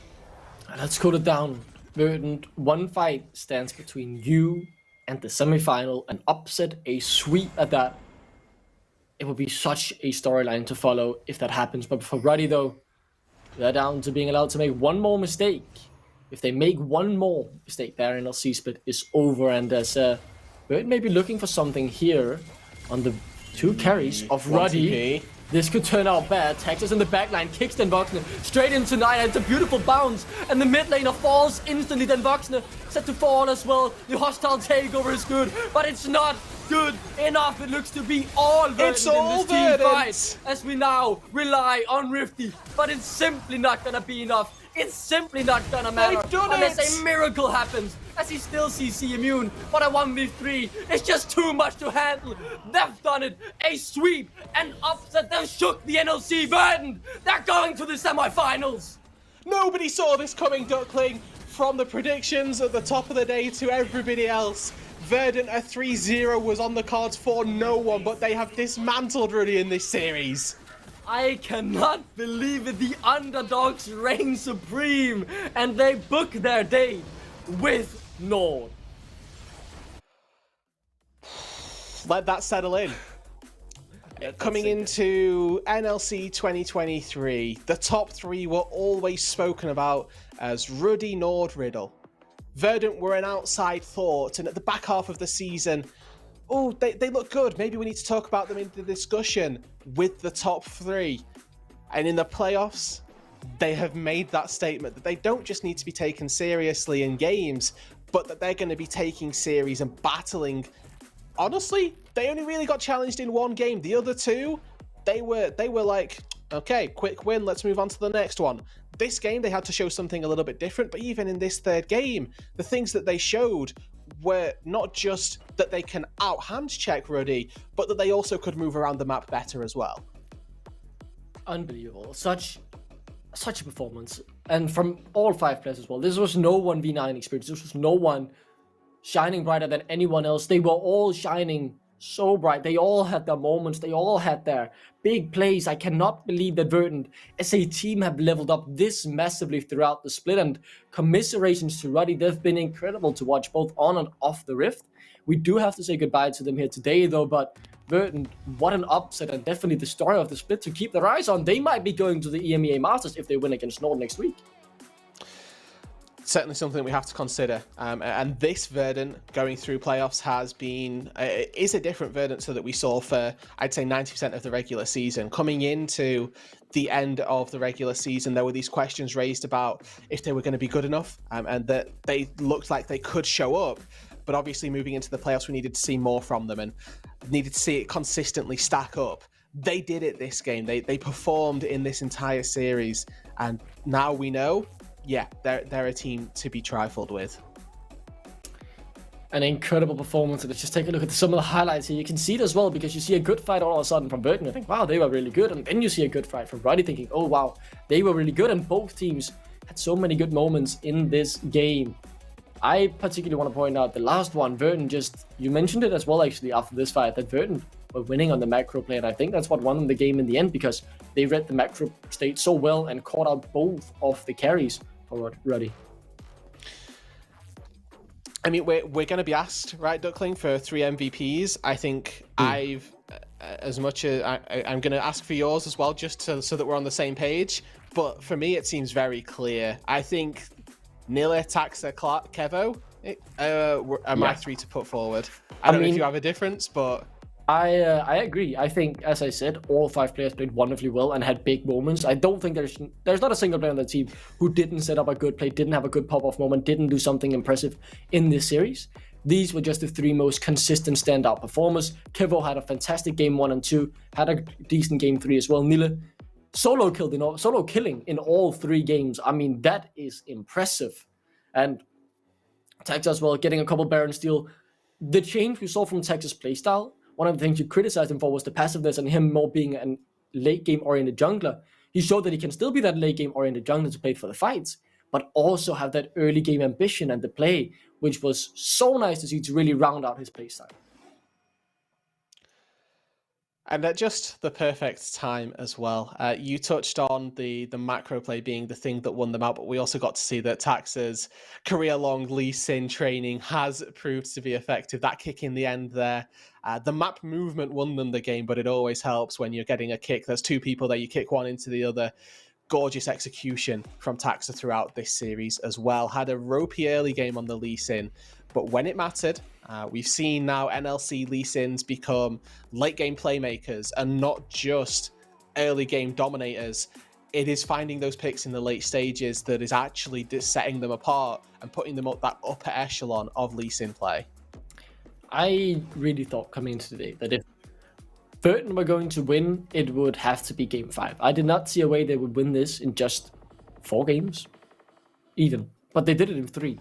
They had 2 comfortable wins as well. The last one was a hard-fought game, to say the least, where Ruddy showed some of the levels that we were expecting of them. But Verdant, they have just leveled up as a whole team. They played wonderful today. Their first 2 games were dominant. Game 3, they won with hands, with macro as well. It was the full package. And I'm really excited to see how this Verdant stacks up against the likes of Nord, and, maybe even Riddle if they make it to the final. Yeah, so am I. The fact that we got to see both sides of the League of Legends coin, I suppose, right? It's good that you've got micro, good that you've got macro as well. Can't complain about either one of those. I wonder if we got an updated bracket now that we can show everyone just to hit on, or even if it's not, but just the fact that we've now got them in semi-finals. We're still waiting on that, that's my bad. But with Nord now going to be there for their best of 5 that they have to challenge up against on next week's show, Nord yesterday performed exceptionally well as well. It wasn't like they were a team that were losing games handily every single time. It was a scrappy battle to see if they can get a best of 5 series from Verdant. Is also going to be a challenge. And there we have it. 3-0 from Verdant against Ruddy, meaning they are now playing in the semi-final. It is still do or die for them as they head into a best of 5 against Nord. Do or die for both teams. The winner gets the ultimate prize, which is a place at the EMEA Masters, the chance to make us, the NLC, proud. And, us as an NLC region, we have a pretty proud history in the EMEA Masters, so I'll be excited to see our teams carry on that legacy. And I do have information. We have Ruddy ready for interview. It is obviously none other than Don Jake. I don't know what to expect.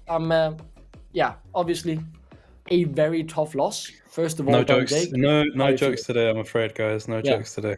No, understandable. I think that is fair because this is a very tough loss for you guys. Your split is now over. I want to get your immediate reactions because coming in, you guys were seen as favorites. What do you think went wrong today? I don't know. I just immediately, just sort of immediate reactions is not massively wanting to do this interview. I think it would be inhuman of me to suggest that the emotions within me aren't immediately put towards damaging something, kicking something, because I feel like we've really let ourselves down today. But I feel like it would be unfair to send any of my players because it's going to be even more difficult for them than it would be for me. I also am acutely aware of the fact that whenever I watch an interview like this, I hate to hear excuses, and I don't think I want to offer up any sort of excuses. It's just life, right? You lose sometimes. Yeah. All of my players deserve the best. I've had an amazing, I want to focus on the good things. I've had an amazing time this split with these young men. And the last week or so, they've been staying at my house. We've been doing a boot camp here at XL. And it's been one of the happiest times of my life to get them all together in one room. And it's been one of the best experiences I think anyone can have in esports, to have your team there. And it's what I have dreamed to be able to do for a long time. So I want to give a shout out to all of them. And although this might not be the result that we wanted today, well played to Verdant. They showed up. I don't want there to be any sort of salt between them because obviously, I'm a big proponent of talk shit before the game, humble and, arrogant in preposition, humble in defeat, humble in victory. So well played to them. I hope they have a good time. I hope they have a good time. Sounds so sarcastic. I'm sorry. As you can imagine, my words are kind of limited right now. I hope they have a good series against Nord, and I hope that both of the teams that end up going to EMA Masters can represent our region in a good way. I also want to give a shout out to my mum massively, because no joke, she has just absolutely, like, for me and my mum have quite a difficult relationship. Sorry, that sounds like I'm going on some sort of trauma dump. But yeah, we have a difficult relationship, and this has been a major way for her to understand what I do for a career, why I'm passionate about the things, because it's physical. And she's been cooking for the team, helping us out, literally been an absolute soldier for Ruddy. So I just want to say shout out to her, shout out to the players, shout out to XL for letting us use the facility. Shout out to anyone that watched and believed in us this split. I think that in terms of what I set out to do in this region, I massively underperformed in terms of content. And I feel like a lot of people saw me as being I don't know, it sounds so arrogant to say bastion of hope, because I think there's a lot of different people that care about the scene and are passionate. And I feel like I massively underperformed in that regard. So I'd just like to apologize for that. And I'd like to apologize for not going as far as I think we could have, because I think that we were exciting and we could have done a lot more. And I feel like our story was cut short, but that's just how life is sometimes, right? I'm also sorry to the interviewers that I'm going on a long spiel here, but you know how it is. You don't need to worry. This has been perfect. It's completely fine. Don Jake, I want to give you a true heartfelt thank you, because honestly, man, the way I saw you last year in Berlin, we spent a couple of days together. I saw the ambition, I saw the drive, I saw this Ruddy project you were talking a bit about, and to see what you've made with that organization in such a short time, with a goal of delivering more, being better. This might not be the result you wanted, but it's just a small step in the bigger picture about what you can really do. The fact that you've been able to gather your players together for a boot camp, I find it insane. I find it fantastic, and I absolutely love it. Thank you so much for everything you've brought to the scene this split, and I can't wait to see you guys play against, insane. Yeah, we'll be back. There's I don't think anyone should be, rest assured, even though my brain is dark right now and there's a cloud definitely over me. I'm resolute to bounce back. Like, I won't let anything. I mean, it's my birthday the other week. I did a long post about it, and fucking, like, life's been hard. Life's not easy sometimes. And this has been a major sort of undertaking for me in terms of like mental health, to like actually have something to show for it and not just be. I don't want to spread any narratives about like mental health and weakness, but like it's difficult not to feel weak if you just let it control your life, right? That's for me personally. And this has been one of the first times I've taken autonomy and gotten some stuff done that's palpable and physical. I want to implore anyone that is struggling to go and do the same thing. It's really freeing. And even if things feel shit now, you have to take it into context, right? I feel shit now, but I felt wonderful and powerful the last 2 months. And I want to continue to do that, not just for me, but for everyone around me. So that's a message for everyone on the team as well. Last things I want to say is I really don't want anyone to take this result in confusion. We showed up badly today, but I don't want anyone to overlook some of my players that are on this roster. If you look at them in isolation, no name Willie Jones, like super young, super talent. This guy's the future of the UK scene. This guy will go to LEC. Then Voxney will go to LEC. Naita, he might have had a rough split or rough year or so on Mad Lions. He came in and for me was one of the most impressive mid laners, and just really like all of these guys really like the whole thing from the onset for Ruddy Project. Anyone that was involved in it we knew that we all had a story to tell. And a lot of it was about redemption. A lot of it was consolidating, like especially for DV, poking his head into that conversation for LEC as well. Please don't take this result and overlook them like for next split, because I really want them all to go to the places that they deserve, even if we didn't get the result today. Yeah. Thank you, Thanks so John Jett, much. for coming on. Thank you so much, man. And respect for coming on, taking an interview. Much love, and see you again in summer. Thank you so much. And with that, bad taste in our mouth out. Sad interview. Lovely for John Jett to come on. We're going to go back to the positive vibes, because we've just witnessed a 3-0 sweep. Texa coming in as the underdog to then 3-0 sweep. How do you feel? I mean, underdog is a great position. We have been working hard all split, and we have been slowly improving. So I feel great. Like, we played very well today. We had a lot of mistakes, but our macro in the late game was really good. So I'm really happy. Yeah, I mean, coming into today at the very least, did you expect this? How did you expect today to go in the first place? I know that of the 5-game series, there are so many eventualities. In your head, was it, okay, 3-0 will be done by tea time, or were we expecting, even on your side, just a bit more of a battle? I was expecting a longer evening, that's for sure. I thought it would be a hard matchup, and if we didn't play well today, it could be hard to win. But I think as long as we focused on ourselves and we played to our level, then we could get the win. But I was expecting maybe 4 games. So I think I was not expecting this. I mean, so for games 1 and 2, that felt like a little bit run of the mill, honestly, for Verdant. And then obviously in game number 3, we got to see some interesting shot calling happening. I want to ask who's making that decision, because that run to the Baron completely turned the game. And I want to give credit to whoever it was that's making that decision, because like I say, that turns the game in your favor. I think we realized that they kind of had to walk as 5 all the time, and we had 2 TPs, and my champ is very mobile on the map. So I was just trying to chase around the map to pressure their base, because we could double TP in an end. And I mean, we were just trying to force them around, and then if we got an opening, we could look to rush the Nash. But I think everyone is shot calling, so it's on everyone to see those things, and we helped each other. Alrighty, good. Well done, everyone, then. Yeah, I'm still just amazed. A 3-0 sweep, Texa. Obviously, this split has been somewhat rough for you guys. You had a great beginning where, you won some games maybe you shouldn't have. Then you had a bit of a rough mid, and now you've bounced back. How has, the development of the team throughout the split gone? Are you happy with how far you've come from the beginning? I think it took us a while to realize what our identity was and which champs we were comfortable on in competitive games, and then we also had to learn how to play together.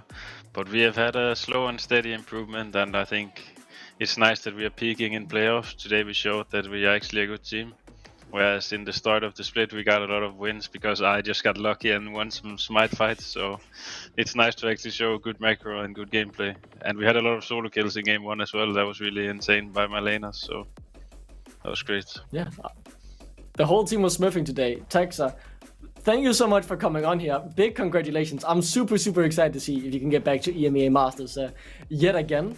Best of luck going up against Nord. I think that will be a banger for sure. Maybe even more games than the 3 games you needed to take down Ruddy today. Words are hard sometimes. Thank you so much for coming on. Congratulations. Thank you. Have a nice evening. And with that is the first week of playoffs done. An upset, a game 5 in our upper bracket semi-final as well. I think we got everything we could have asked for and even more. Yeah, I didn't, like I say, didn't have this down on my plans for the evening. Genuinely speaking, the first week of NLC playoffs has already delivered. We were expecting it to be a fairly close run thing yesterday, and I don't think we're expecting this series to look anything like it did. But it just adds, again, even more emphasis on the fact that the rest of playoffs is, again, going to be even closer, and really good stories for all of our teams, all of our organizations to be able to tell.